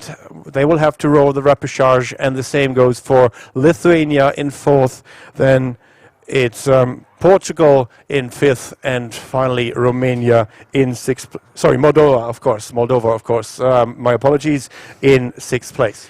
I na kraju ove treće kvalifikacione grupe Double Sculla za juniore, prvo mesto odnela je Turska, drugo mesto pripalo je Češkoj Republici. To su ujedno i 2 ekipe koje idu dalje u polufinale, a u ovog popodneva oprobaće se takmičari iz Slovenije, zatim Litvanije na 4. mestu, na 5. mestu takmičari iz Portugala i ekipa iz Moldavije na 6. mestu. So as I said before, we have a short moment to take some breath, and we use this chance to have a conversation on this season and on other topics with Vice President Jean-Christophe Rolland.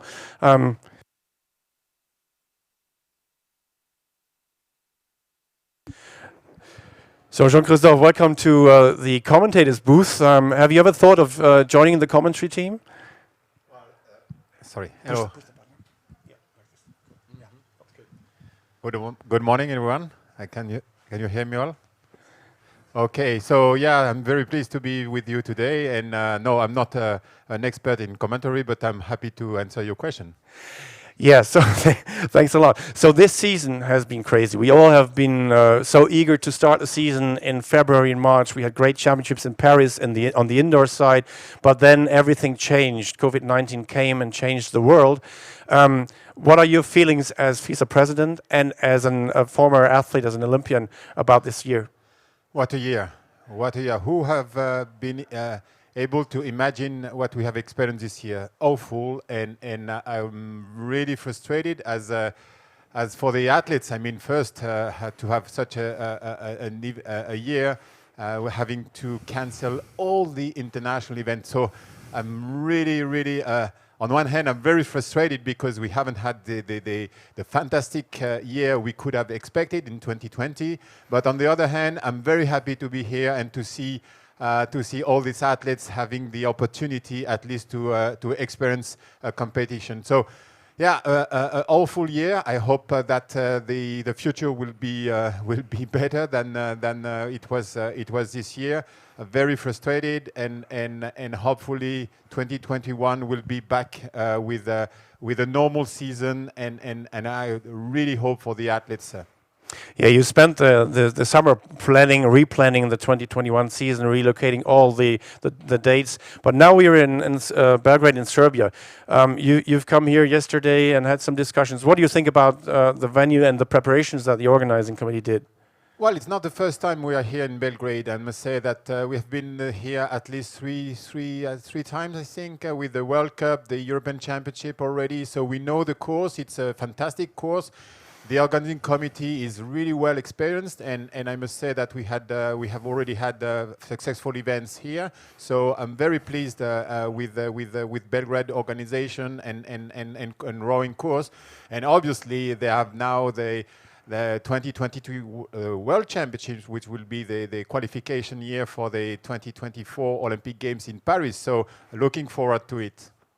Oh yeah, so they have a lot of preparation work for that one. That's going to be a big one. Traditionally, that's the biggest World Championship that we have. So let's talk a little bit about this season. We had the under-23s Europeans at Duisburg a few weeks ago. Now we have Belgrade, the juniors, and there's one big event coming up in October. So it's the European Championship in Poznan. What are your thoughts and feelings about this? Yeah, I mean, how to save the 2020 season? It's been quite a nightmare. So to have this event is at least we can save a little bit the season. So looking forward also to having a successful European Championship in Poznan. But as you know, we had to cancel all the international events, but we leave the Continental Confederation because of the travel restrictions. They have to I mean, we hope that at the continental level we can have competitions, but it's really difficult. And again, I'm so pleased that and I would like to take the opportunity actually to thank the local authorities and the Serbian authorities and Belgrade and the organizing committee to host this event in this very particular and difficult context. So it's and also I would like to thank the member federation to join this event despite the difficulties, despite the context, and it's good to see that I mean, despite the virus, despite the difficulties and the restrictions, the life must go on, the show must go on, and we hope, I mean, we make everything possible to ensure the best and safe conditions for the athletes. So I'm sure they are behaving very well, and that's how sport can survive. We have to move on. We have to continue. We have to go on despite this very difficult situation. One final word in this conversation. Is there anything you would like to say? There are very many a lot of young athletes around here, 15-year-olds, even 14-year-olds. Is there anything as a former athlete you would like to say to them to send them on their way? Well, first of all, I would like to say that I hope that they can have a passion. You know, we all need some passion in life. Should this be rowing, I hope they will enjoy rowing as I did in my career, and I really I would say wish them to have that passion in life, whether it be rowing, sport, or whatever. But we are in a society that is moving with a lot of we are with a lot of let's say attraction. With social media, with video games, and I really support them in making a sport and in having a passion in the effort, and so I just can say, well, come to rowing, experience rowing, and enjoy rowing, and this is the best in life to have a passion and to enjoy what you're doing. So thank you, Jean-Christophe Roland, Vice President, for joining us here and taking your time for this conversation. Thank you, and have a good regatta. Thank you to you, and all the best to all the athletes for this regatta.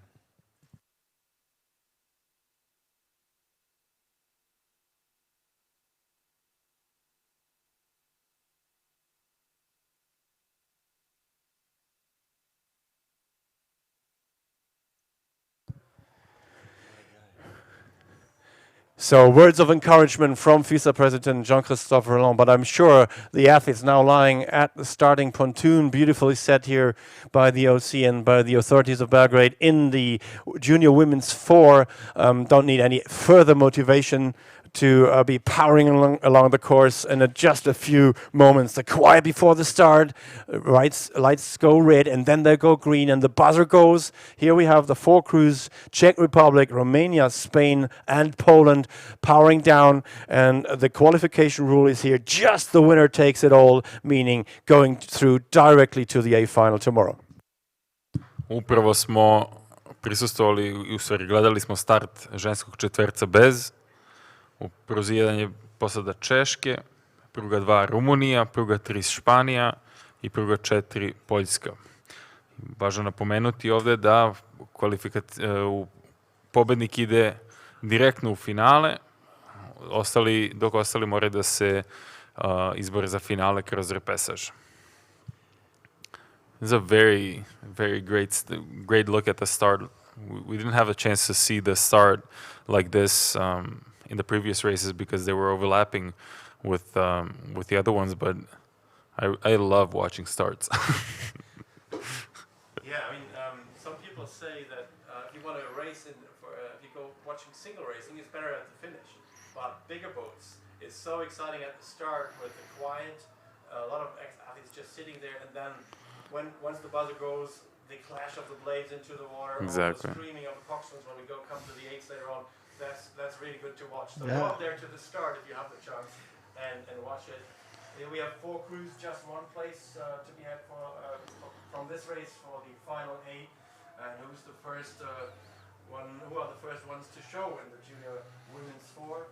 It's really hard to tell from our vantage point, but it looks to me Spain is doing well. Alvaro Romero Garcia is the coach of this crew, and they try and get their nose in front. But Romania, we talked about this. Georgeta Griuț is the sweet coach. She has spotted a strong crew as well. These two crews racing alongside each other in this early part of the race.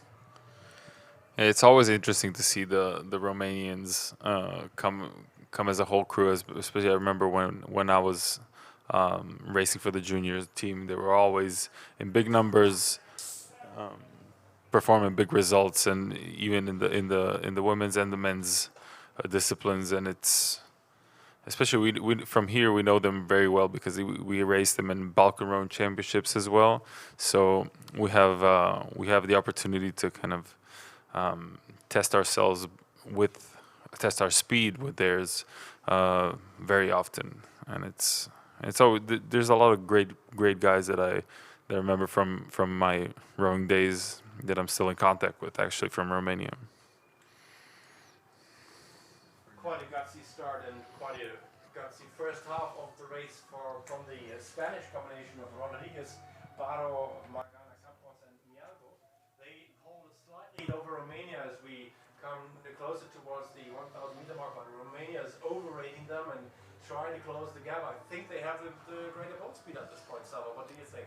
I think so too. I think they're coming in strong, and things can change fast in a fours race. Definitely, as we can see here from the push of the Romanians, right here coming up to the 1,000 meter mark. Exactly. Let's not forget the crew here from Poland. Also, they are on the neighboring lane towards the leading Spanish crew. So these three crews now well clear of the competition from the Czech Republic on the far side, hanging back a little bit at this halfway mark. And like you said, Sebastian, winner takes all on this one. So there is absolutely no backing down from this halfway point. There will be a fierce fight until the end for that first place, because it will ensure a place in the final A and no going to the repassage, which will conserve more energy and will, like you said, it's always good that the winner takes all.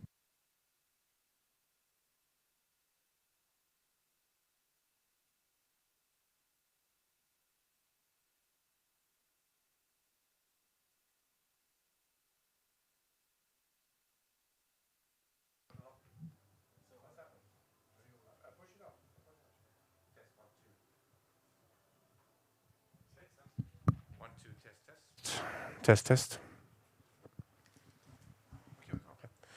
So sorry for the little technical trouble that we had here. Still a fierce battle going on between Spain and the lane numbers from Romania. Also still Poland within contention. A great race developing out here. We come from the smaller boats earlier this morning, which are more easily accelerated. When one calls for another push, the boat moves immediately. Here in the bigger boat, the 4, one has to make a clear call, and then it has to be a very good common effort to accelerate the speed. What do you think? When would they make the first move to get into a better position, Jovan? Yeah, I have a feeling that the first part of the race is the one that you're feeling out the competition, and then by the halfway mark, you make your move. Everything is pretty, as you said, everything is planned out ahead of time. There's not much room for error because of the quickness of the boat, and they are. I have a feeling that they're executing the move in the third 500. So as we can see, all the boats are pretty much level from our perspective here, except for the Czech Republic, which is trailing a little bit in the. Definitely trailing a bit in the race, but not in the race plan. We can see that all four boats have made that halfway push, like you said, Jovan, and it definitely looks still pretty level from the umpire tower here, from the commentator's box between Romania and Spain. Definitely. It's just a canvas with Spain now accelerating a little bit earlier than the Romanians. So they seem to have a little bit more power left in the tank. But Romania, they have seen that move and take their rate up to 40 strokes a minute, shortening the strokes a little bit. And also the Polish combination comes into this race a little bit better. Still Spain with a half-length lead over Romania. Poland in third place. Just the first one will go through directly. And it seems to be that the Spanish crew has done a great race plan here, has executed that beautifully. They have the power left to fight off any challenge from Romania and from Poland, who even dropped their rate now to a mere 25 strokes a minute, conserving energy for the repechage this afternoon. So Spain takes the win ahead of Romania, ahead of Poland, and then comes the Czech Republic. I kao što smo videli na samom kraju, ekipa iz Španije uzela je prvo mesto i osigurala sebi mesto u finalu A, zatim Rumunija, zatim Poljska na trećem mestu i Češka Republika na četvrtom. Borit će se za mesto u finalu u popodnevnom delu programa u repesažu. What a fantastic race by both the Spanish and the Romanian crews. Absolutely, and this gives us some appetite for the further racing action to be seen later on. So with 7 boats entered in this category, we have another heat of 3 coming up between France, Greece and Russia. And again, only the winner will go directly through to the A final. Uključit ćemo se uskoro i u drugu kvalifikacionu grupu četverca bez za juniorke, da ima 3 posade u ovoj drugoj kvalifikacionoj grupi. Francuska u pruzi broj 1, u pruzi broj 2 Grčka, u pruzi broj 3 Rusija, i da vas podsjetimo, samo prva ekipa ide direktno u finale, ostale ekipe će se boriti u repesažu za finalnu trku. Well, I'm a former sweet rower myself, or I still am, if you will, as a master. But I'm just itching to go out on the course and race myself because it's so beautiful out there. Light headwind conditions here, but nothing much to hinder the athletes of doing well. France, Greece, and Russia here on the course, with the middle lane being held by Greece, and they were the early leaders in this race, but not by much. Just 1.5 seconds separating the first 3 crews in this race, which are all crews that there are. So it's a great race now on the second half of this heat number 2 of the junior women's 4. Definitely an exciting race. I'm, like you said, I'm itching as well. It is fantastic to see such enthusiasm from all of the crews. Definitely from these last two for every sweep row, where it looks like a very exciting race. Like you said, enthusiasm and we can see strong pushes. I can see from what we can see from the umpire tower, it is France in the lead right now. I don't know if they have open water on Greece, but 3/4 of a length if you look at the time. So yes, a very good move. And Luan Cagnard on the 2 seat. She was in the finalist crew of the junior women's coxed for last year at Tokyo. So they made their move at 12:50 and continue on a higher rate of striking ahead of Greece and Russia, who now have to make that decision. Do we go down in rating and conserve some energy, or are we just keeping on moving fast? So France looking to be working together really well and having that boat running on the last 500 meters really well. And we still have, just a quick comment about the weather, we still have about a good 40 to 45 minutes of races in the early morning program, but we can see clouds coming in and a slight change in wind conditions. I hope that it will be a short time for rain, because we wouldn't want for the repassage to have even bad conditions as well as another race coming up. Yeah, exactly. I mean, the rain might cool you down, but then we don't need that. And I think also the wind speed will not be coming up too much. Look at the French crew now in the center of your picture. Look at their very good work together. Noémie Sepe, Luan Cagnard, Ruxandra Potezatu, and Marion Chagnot. And they have established a clear lead here, stamping their authority on this heat number 2 of the Junior Women's 4 at the 2020 European Rowing Junior Championships. Second place will go to Russia, probably. They have taken their rate down to 25 strokes a minute, now just trying to move their boat well, and then Greece in third place. I dominantnim zaveslajima Francuska uzima prvo mesto i osigurava poziciju u finalu A, a na drugom mestu ekipa iz Rusije. Treće mesto pripalo je posadi iz Grčke i oni će se boriti u popodnevnom delu programa u repesažu za ulazak u finale.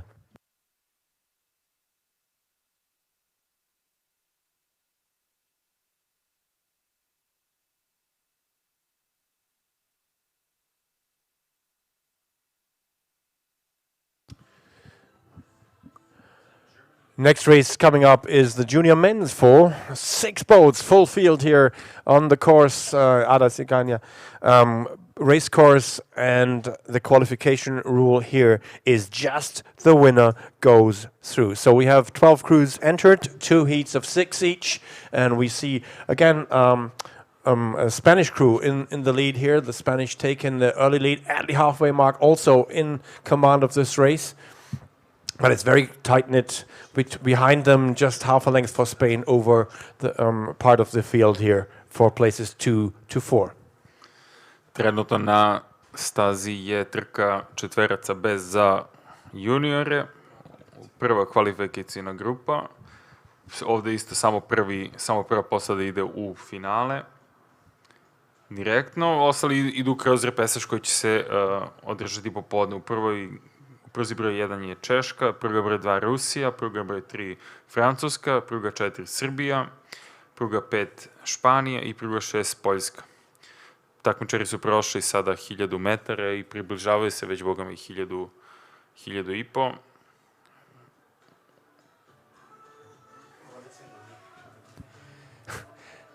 So here we are watching the French in the middle of the picture now. We don't have all 6 crews in the at the moment, but it's the French that have made a move. Julien Valab is the coach, and he has some really good guys on board of this one. It's Grégoire Charles, for instance, on the stroke seat, I believe, from the junior men's pair of last year, a finalist there. So he's setting their rhythm, and I think that gave them the edge to move away from the Spanish, who are just to the right of your picture, just the blades you can see from the Spanish. So France in the lead, ahead of Spain still, but also high rates of striking from the Serbians, guys. Yeah, these guys are going for that top spot, definitely racing till the end. But these the French rowers look really good. The blade work is very well executed, and you can definitely see from these guys that they're very well prepared for these races. Yeah, so France in the middle of your picture. To the right, you see the Spanish crew, so that means we are not seeing Poland at the moment, but Poland was in the sort of following field, if you will. So Spain still holding on to second place, but now a comfortable margin for the French. Neville, Marc Vigneron, Bars and Charles. That's the crew who now has a clear margin ahead of the rest of the field. The Spanish still holding on to second, ahead of Serbia, doing well in this race. Then it's Poland, Russia, and the Czech Republic. Great blade work for the French, from the French juniors. Commanding lead.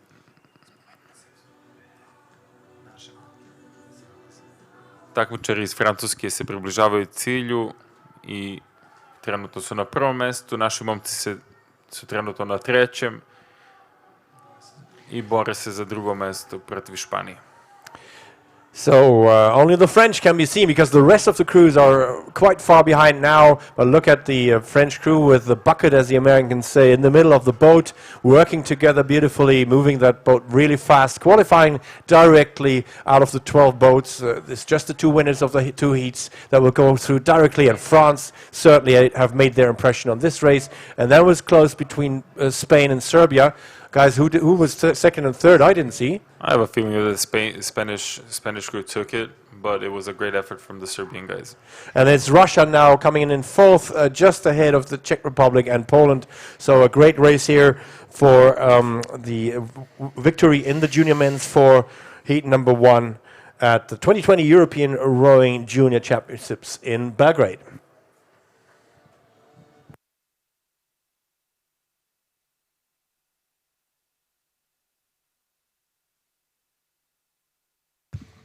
I na kraju prve kvalifikacione grupe juniorskog četverca bez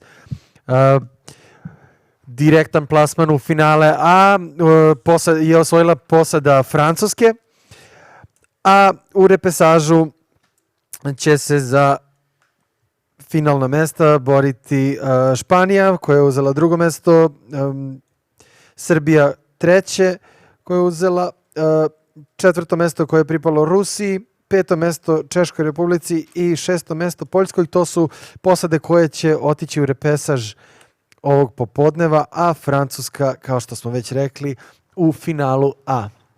And here we are with the second heat of the junior men's for another set of 6 boats. Just one direct qualification spot here, and it's close between the Greek combination and the Romanians. Halfway mark coming up, just a canvas or even just under it, separating these two fine crews with a little bit of open water back to the Turkish crew in lane 4. Then it's Lithuania, and also then not much to choose between Hungary and Croatia for positions 5 and 6. Yeah, that was a very tight race for the first spot, for the pole position, as you would say. These guys are gonna take it all the way down the line, I'm assuming, because that qualifying spot is gonna be a very good thing to have for tomorrow's finals. Yeah, you could do some good recovery work this afternoon and maybe even get a massage or things like that, and just try to build your energy towards tomorrow's final. It looks good for the Romanian combination now. I think they've made another push, taking a half-length lead over Greece, who are still trying to get into a better position here. but I think it's Romania now who look a little bit more solid, a little bit more compact, if you will, and moving this boat ahead, stroke by stroke, ahead of Greece, and leaving the rest of the crews also in their wake. U toku je druga kvalifikaciona grupa juniorskog četverca bez. Imamo 6 posada i u ovoj kvalifikacionoj grupi. Pruga broj 1 Mađarska, pruga broj 2 Grčka, pruga broj 3 Rumunija, pruga broj 4 Turska, pruga broj 5 Litvanija i pruga broj 6 Hrvatska. Takmičari se nalaze između 1000 i 1500 metara. Some problems in the Greek crew, I believe, because they have to correct their course all the time, with them veering over to the next lane, to the Romanian lane, every like 5-10 strokes. But now they're back on track, but clearly behind the Romanians now, who have taken a solid lead of 1.5 lengths. And I can tell you that we have a birthday kid on board. Marius Gabriel Lungu from Romania, the stroke man. He's celebrating his 18th birthday today. So what a present that would be, having a direct qualification for the A final. What a way to celebrate, that's for sure. So field very much spread out now. We come to the last 30 strokes, the last 250, and the Romanians, they don't leave anything in doubt here in this race. And I think it's going to be a really interesting battle tomorrow for the gold and silver medals between the Romanians, clearly in charge of this second heat, and we saw the French, and we guys here in the Finnish town, we were pretty convinced that the French would be one of the favorites, if not the favorite, gauging by the way they commanded their heat. So, what do you think? The Romanians look pretty solid too, right? It's going to be a very interesting race tomorrow, that's for sure. These guys are very long, powerful strokes, taking it to the finish line. This is great rowing. Romania taking the win here in heat number 2 of the junior men's 4, qualifying directly for the A final. Turkey looks to be coming in second position. Greece in third at the moment. Lithuania looks to be coming in fourth with just a few strokes to the line. Hungary and Croatia not far apart in positions 5 and 6. Fantastic race here, really well executed. A close fight on the first half. Greece and Romania doing that, and then Romania moved after 12:50 to take the win in heat number 2 of the junior men's 4. I na samom kraju druge kvalifikacione grupe četverca bez za juniore. Kvalifikaciju za finale A odnela je ekipa Rumunije. Ostale ekipe će se boriti u repesažu popodne, a to su na drugom mestu Turska,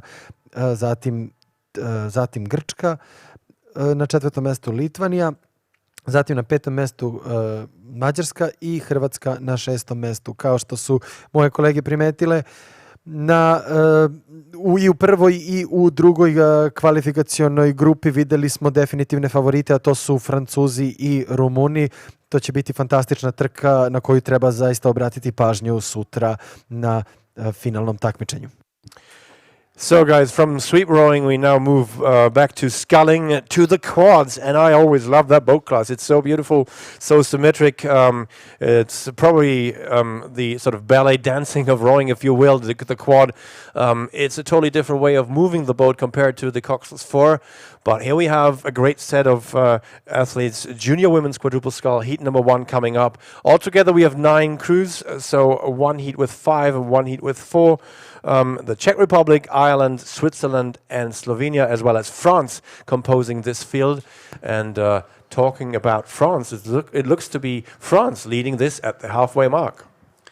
Nalazimo se na 1000 metara prve kvalifikacijne grupe za ženski četverac Skull.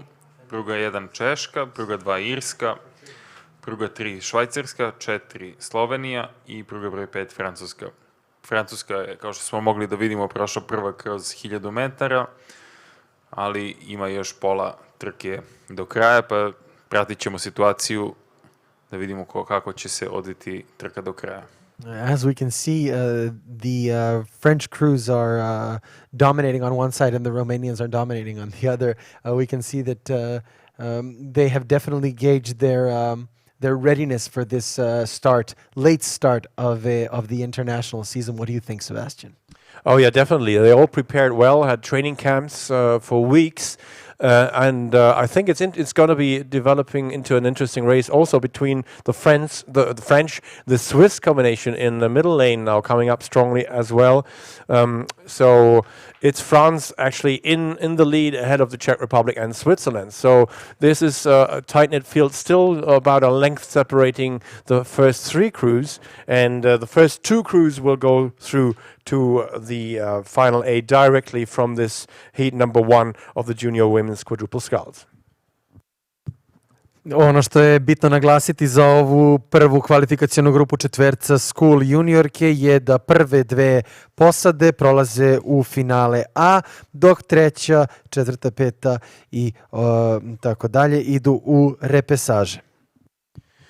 Well, Alina Berset of Switzerland was the junior women's single sculler last year at Tokyo.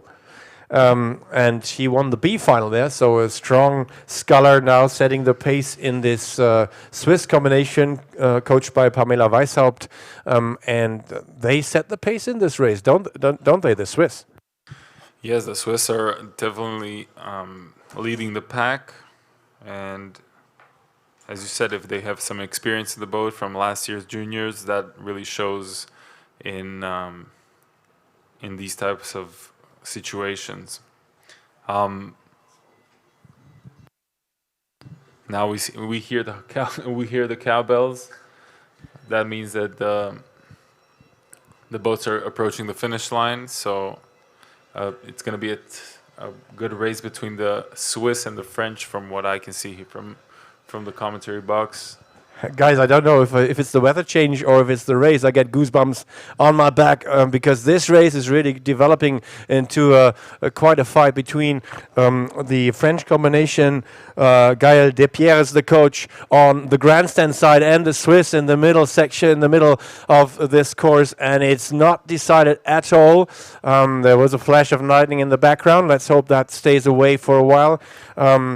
But so the Swiss and the French battling out for first place. The Czech Republic not far off. Remember, just the first two will take the qualification spots from this race.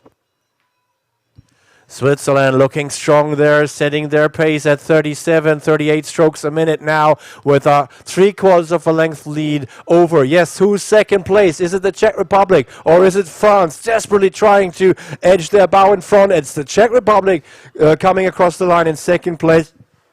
It's France narrowly missing out on a direct qualification.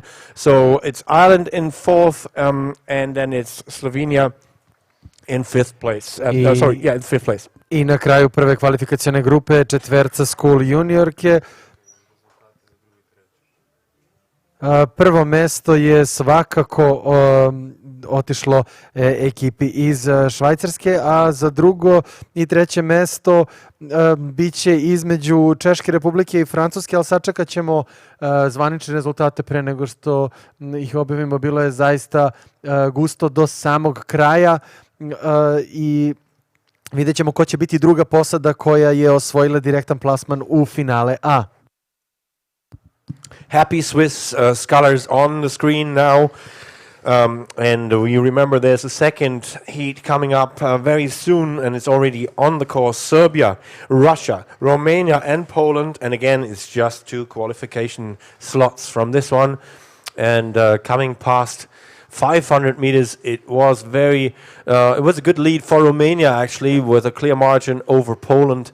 And then some way back already, it was the Serbian crew and Russia a little bit behind the Serbians. So that was the picture at 500, but the race is 2,000 meters, so still a long way to go. Let's see how this race develops.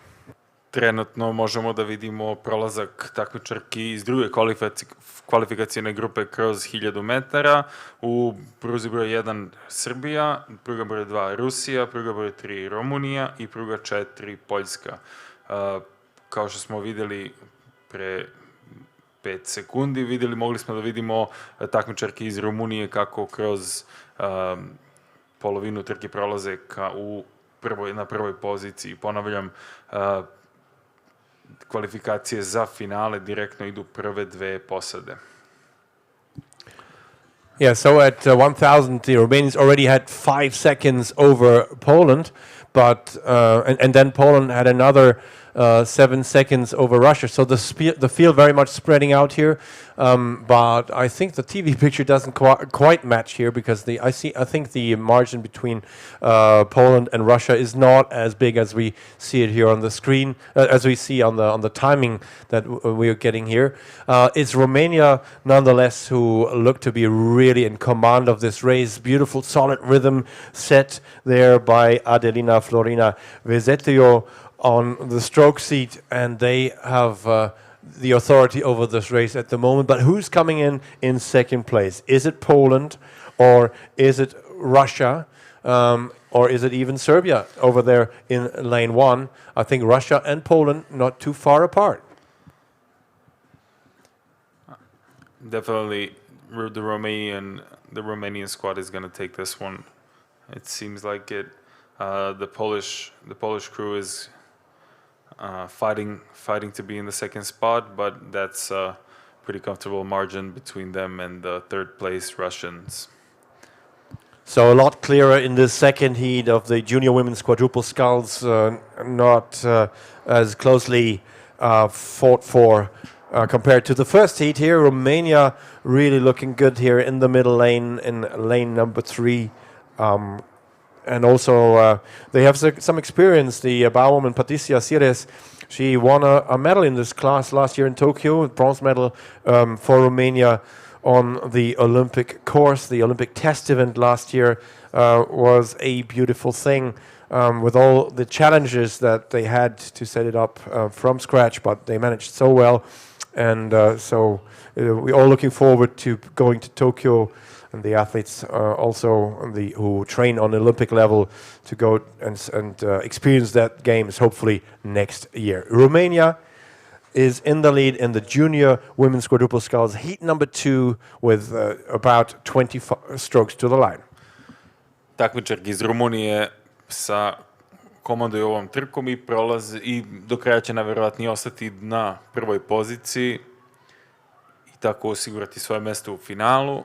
Za njima je posada Poljske i one će takođe osigurati svoje mesto u finalu sutra, dok će takmičarke iz Rusije i iz Srbije, koje se trenutno nalaze na 3. i 4. mestu, morati da prođu kroz repesaž. Romania delighted about their performance, celebrating the win in heat number 2 of the junior women's quadruple scull. And it's Poland in second place, also taking a qualifying slot here ahead of the Russians. And then we have Serbia in 4th place in the second heat. So everything's set for the repechage this afternoon.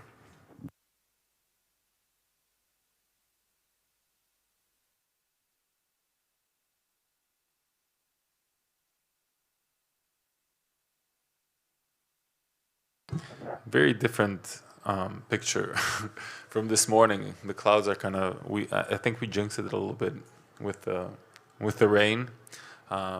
It's about it almost started, I guess, and then. Yeah, there are a few drops now splashing into the water, and not much though, and also the wind is still unchanged, so let's hope it stays with us. The good weather during this morning session, just a little bit of cloud won't disturb us or the athletes at all. So we have a few more races to see. It's the junior men's quad, it's the junior men's 8 heats, and then we have a few preliminary races and the spares race, of course, anticipated by the spares, who have an important role in their team, always ready to jump into a crew when needed. And if the rain indeed does come, we can just, as they say, blame it on the weatherman.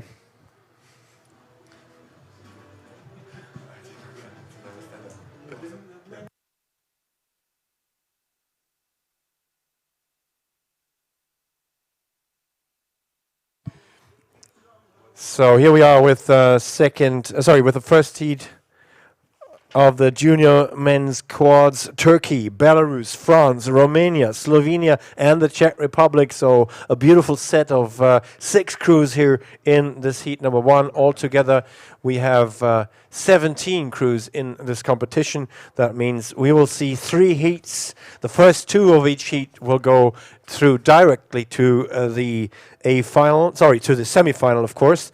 And then the rest will have to row the repêchages this afternoon. The early leaders were the guys from the Czech Republic, but let's see how this pans out on the last stretch. We are at 12:50. The athletes are at 12:50. We're not doing much here in the finish tower, but the athletes now feel the strain of the first 2/3 of this race and still have to row another 700 meters. Trenutno je na programu trka četveraca Sculls za juniore, prva kvalifikacijna grupa.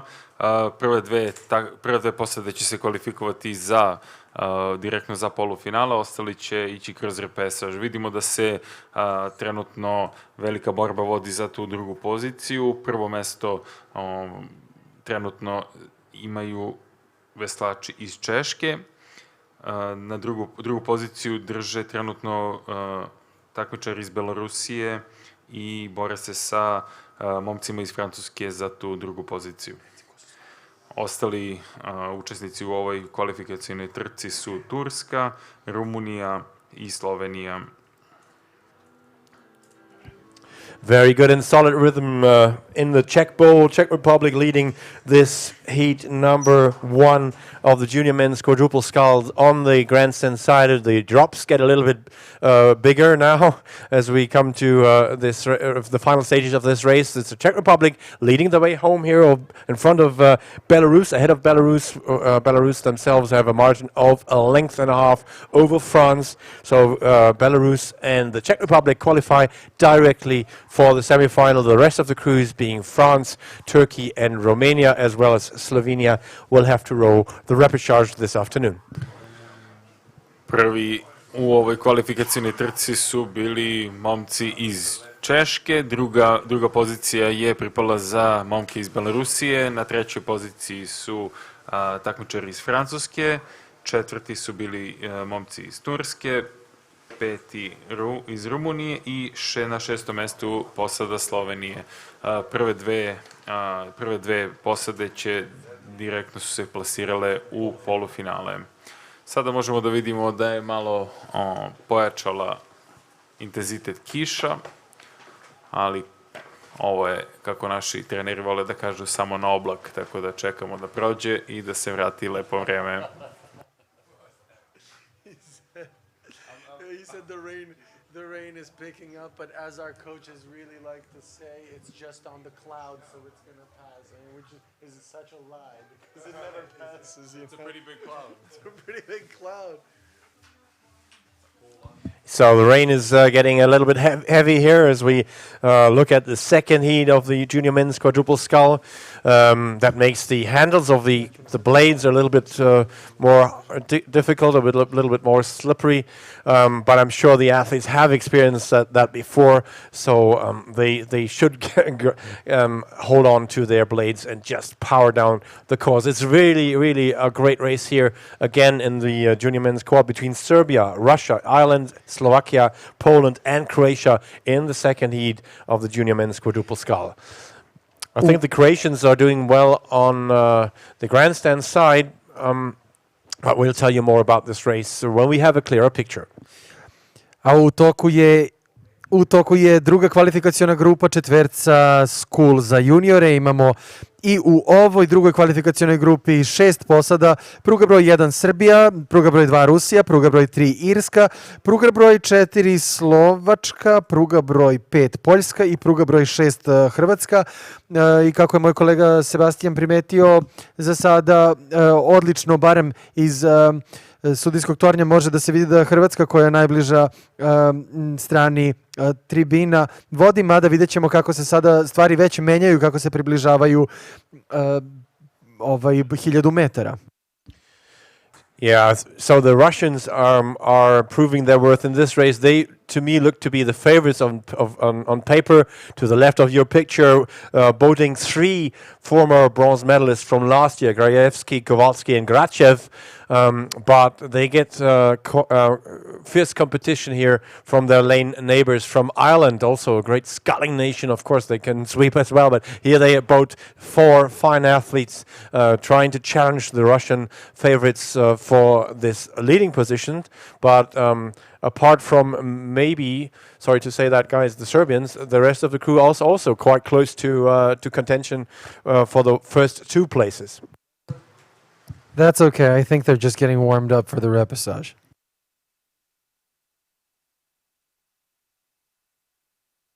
They will have their chance to better their efforts in the afternoon part of the race. Prošli su takmičari 1000 metara i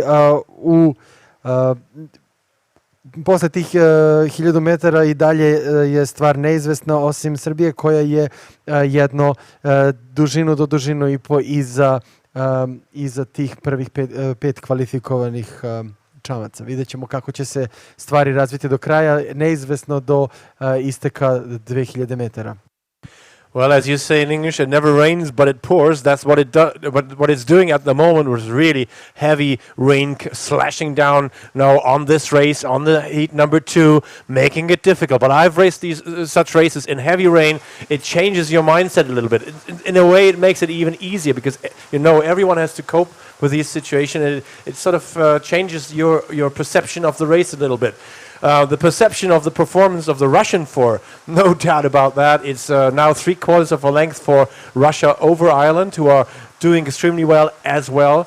Then it's, I believe, the Polish combination with the coach Artur Jankowiak motivating them to a good performance, but they have some work to do if they want to grab one of the 2 qualifying spots from this race. Direct qualification, as I said, for semi-final. That is going to be tomorrow morning, just a few hours before the medal final. So what can they do, the Polish, to catch up with the second-placed Irish crew? The experience, as you said, the experience really shows in these crews. As we can see, the Russians and the Irish battling it out for the pole position in this heat. It's a little bit hard to see from the tower because of the rain, but yeah, you can see the Polish quad coming up strongly. I hope you agree, Yvonne, because what a tradition also in the Polish Rowing Federation, especially in this boat. It was their prime boat for many years on a senior level, winning Olympic gold.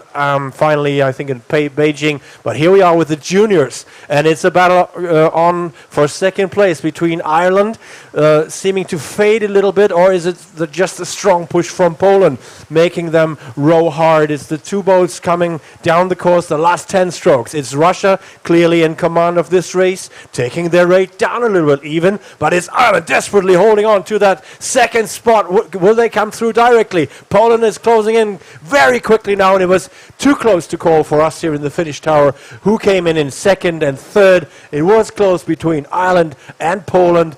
What a great race. And then we have the bow number 4 coming in, Slovakia, of course, conserving energy. The same goes for the Croatians and the Serbs on the Serbians on the far side. So let's see what our Finnish judges will decide for this last qualification, or second to last qualification spot here. So it was close between Ireland and the Polish crew. Prvi kroz cilj su prošli takmičari iz Rusije, komandujući ovu trku i završili su na prvom mestu. Drugo mesto je neizvesna borba bila do kraja između Irske i Poljske. Čekamo rezultate, oficijalne rezultate kako bi mogli da kažemo ko se kvalifikovao direktno u polufinale. So, and it is official. The Polish team beat the Irish on the line. So, just 18 tenths of a second, so 100th of a second, 0.18 to be clear, was the margin between Poland and Ireland. So, Russia and Poland qualify, whereas Ireland has to go through the repechage. And as we can see on the far side of the race course over there, there's some lightning strikes. We will see how the continuing race schedule is going to be.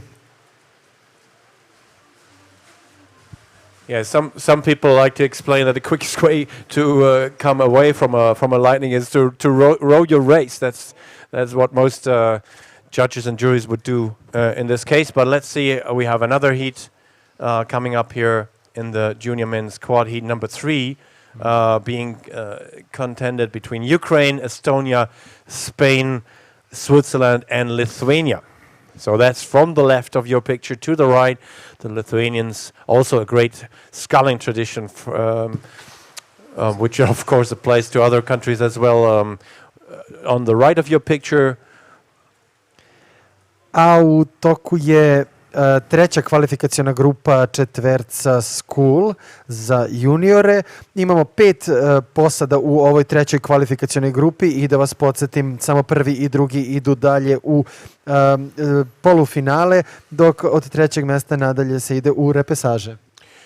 Yeah, so here we have a little bit of a confirmation here. So it's the Baltic states, Lithuania and Estonia leading this race here, just narrowly for Estonia over Spain. Also Switzerland not far off at the halfway mark. So the crews really making all the effort to secure their spot in the semi-final. All great sculling nations in this heat. We can see from the recent years, the senior team from Lithuania is showing great results, and then we can see that it's kind of rubbing off, shall we say, on the junior team as well.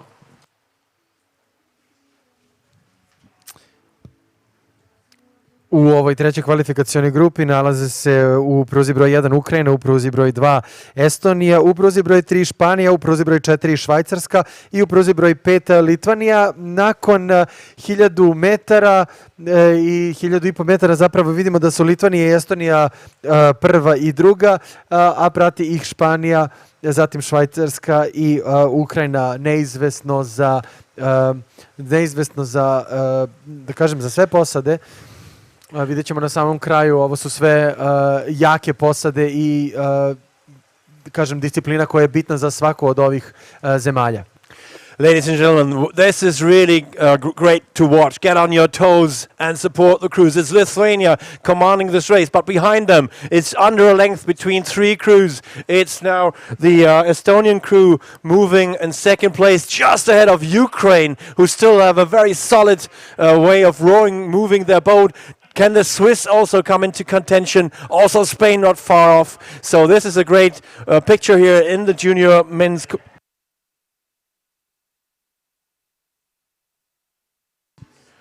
So it's Lithuania half a length up on Estonia. So the 2 Baltic states actually take it here, to.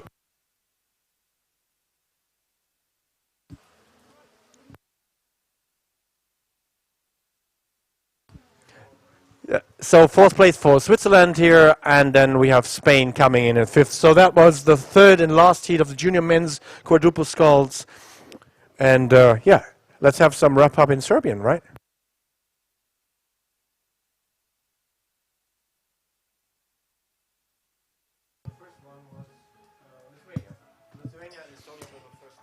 I kao što smo i rekli, na 1500 metara na samom kraju Litvanija i Estonija su prošle prve 2 kroz cilj i to su ujedno i 2 ekipe koje će ići u polufinale, a ostale ekipe idu u repesaž. Sačekat ćemo i zvanične rezultate kako bismo vidjeli direktan plasman.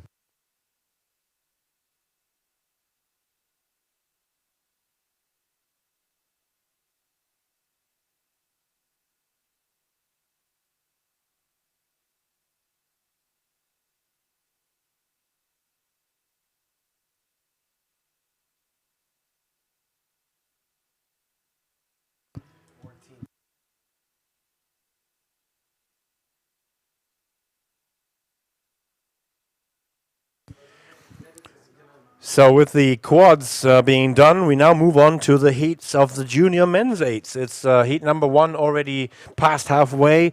2 heats. We have altogether 7 crews competing in the junior men's junior men's eight, and we see Croatia, Russia, Ukraine, and Romania vying it out for rank number 1. That would be the direct qualification in this heat number 1. Prelazimo na muške osmerce. Na stazi su trenutno posada Hrvatske u pruzi broj 1, pruga broj 2 Rusija, zatim Ukrajina i Rumunija. Iz ove kvalifikacijne trke samo prvi će ići direktno u finale, ostali će ići u repesaž.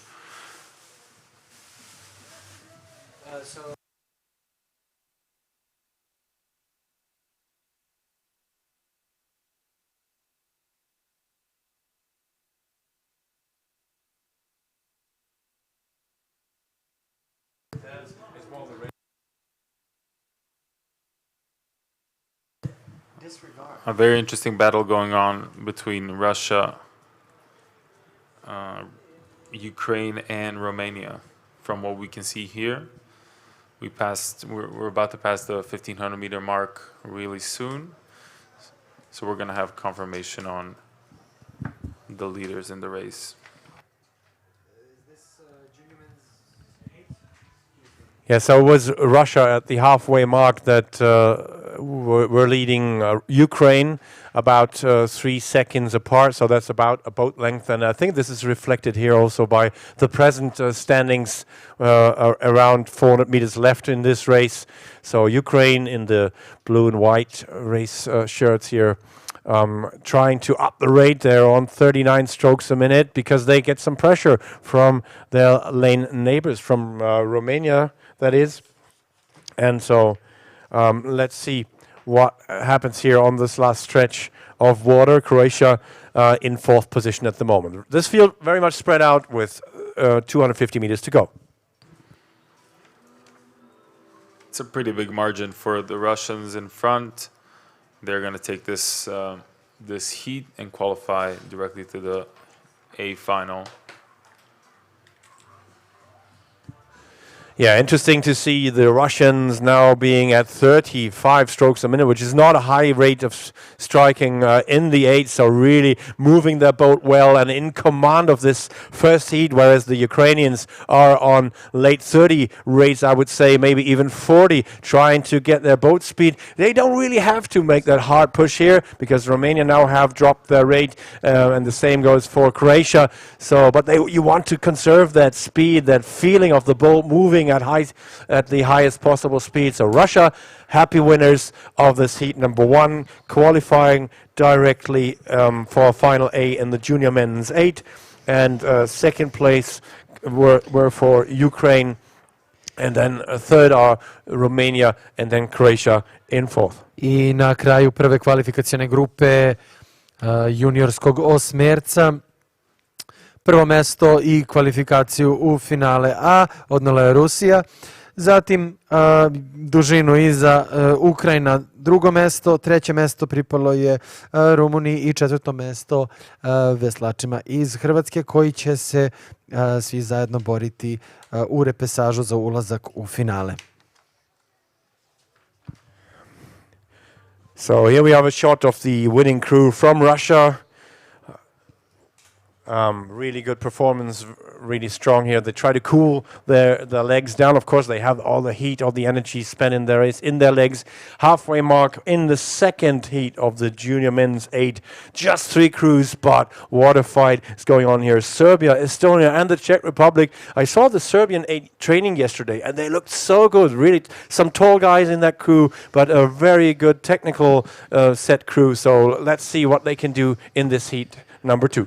Yeah, there are some guys that I do recognize from the last year's and the year prior's local races, and they've really been doing some good work. And like we said yesterday, they really look tight, and it's a good crew. So we shall see how it goes. At the moment, they still have some work to do. I would say the Czech Republic have seized their chance and opportunity to stamp their authority on this heat number 2 of the junior men's 8, leading this pack. As you can see, probably from the pictures, getting a little bit lighter. Situation has cleared up quite considerably now. The Czech Republic rowing in beautiful conditions and also in good style. Certainly one of the favorites here ahead of the field. And then it's a second place at the moment, I believe, for Serbia ahead of Estonia. Trenutno na stazi možemo da vidimo drugu kvalifikacijnu trku za juniorski osmerac. U pruzi broj 1 je srpska posada, u pruzi broj 2 Estonija i u pruzi broj 3 Češka, koja je trenutno na prvom mestu i komanduje ovom trkom, ima komfortnu prednost u odnosu na ostale dve posade. Ponovit ćemo da samo prva posada se kvalifikuje direktno u finale, druge dve posade će morati da prođu kroz repesaž.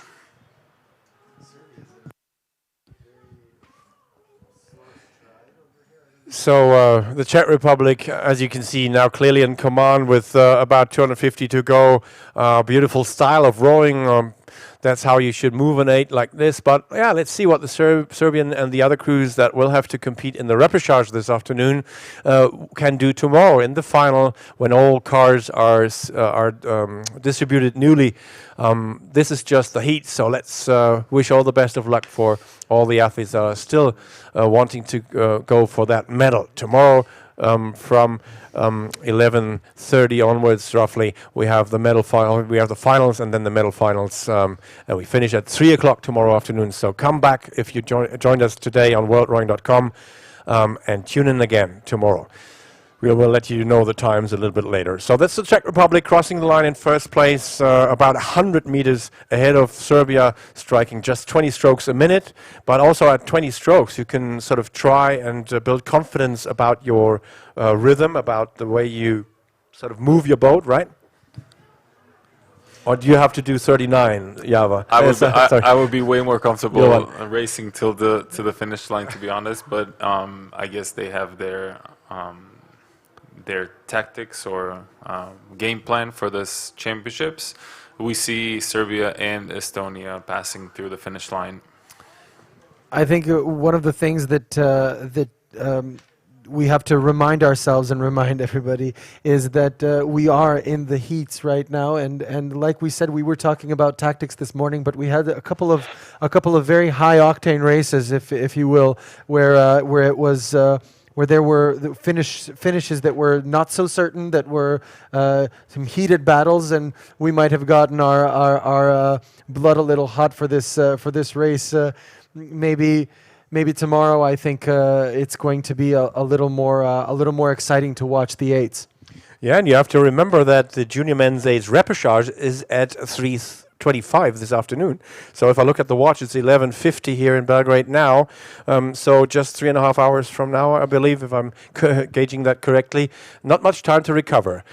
So what you see now, ladies and gentlemen, on the big screen here in Belgrade, and also on your screen if you're watching us from home, wherever you are, on worldrowing.com, it's the preliminary race in the junior women's 8. There should be 3 crews in this race, and that would be Serbia, Romania, and Belarus.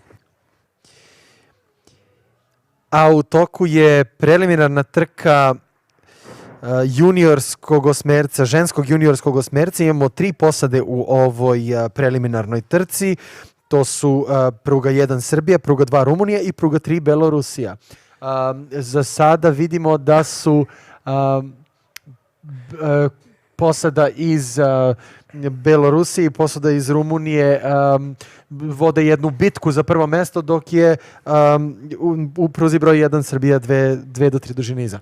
So there's a close fight between the first 2 crews here. The Serbians have decided to drop the rate a little bit. What I was trying to point out was there's a rain front coming in, so like a band or like a ribbon of rain following the leading 2 crews. You might be able to see that on your screen, and it's now catching up with the crews, whereas the Serbians Romanians already are in the middle of that downpour once again here on the race course. We expect good conditions tomorrow, so let's hope that turns out as the way it's predicted.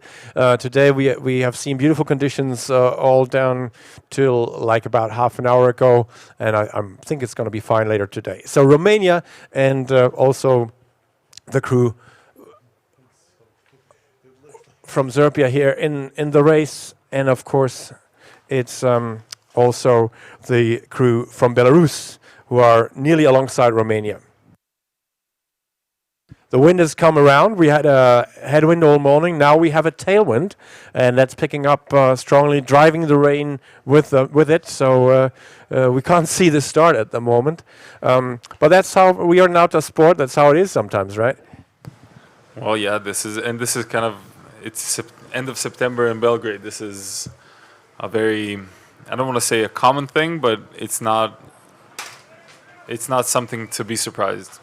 Yeah, easy to say for us here in the Finnish Tower. So everyone looking for cover, so stay safe, get inside. It's going to be a little bit more wind now, and it's also going to be a little bit more rain as we come to the final stage of the preliminary race in the junior women's eights. I gotta say, even though there's rain, there is a strong tailwind that's possibly even helping the crews come to the finish line as fast as they can, if they can catch this. But now we are getting at the finish line with this outpour of rain. That's just. I think for the crews, it's even easier. It's easier for the crews than for all the umpires and volunteers out there.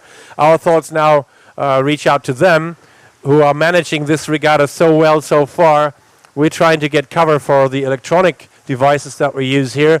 Romania taking home the win in this junior women's preliminary race. And you might hear from the strain in our voice that this is really quite a heavy rain and windstorm that we experience coming out nearly out of nowhere. So the Romanians definitely delighted with their win in this race. So they didn't take it easy as sometimes crews do in the preliminary races. Also Belarus taking it up at full speed. The Serbians still have some distance to cover, some 150 meters. So we're in the middle of that thunderstorm here, and we will try to get all the crews safely from the water now. Stay with us for a while.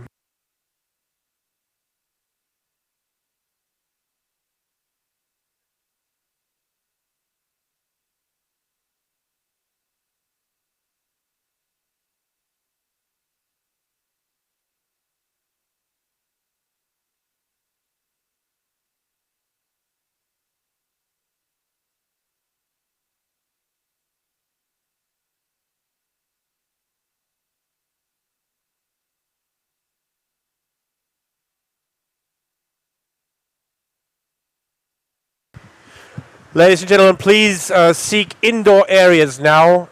Go indoors, please, until further notice. Everyone indoor with masks. Please keep social distance. Stay safe. Stay away from each other. Dame i gospodo, ja vas pozivam da potražite zaklon na zatvorenom prostoru. Molim vas, sve vreme nosite maske i držite se određenog rastojanja bezbednog usled pandemije, kao što već znate.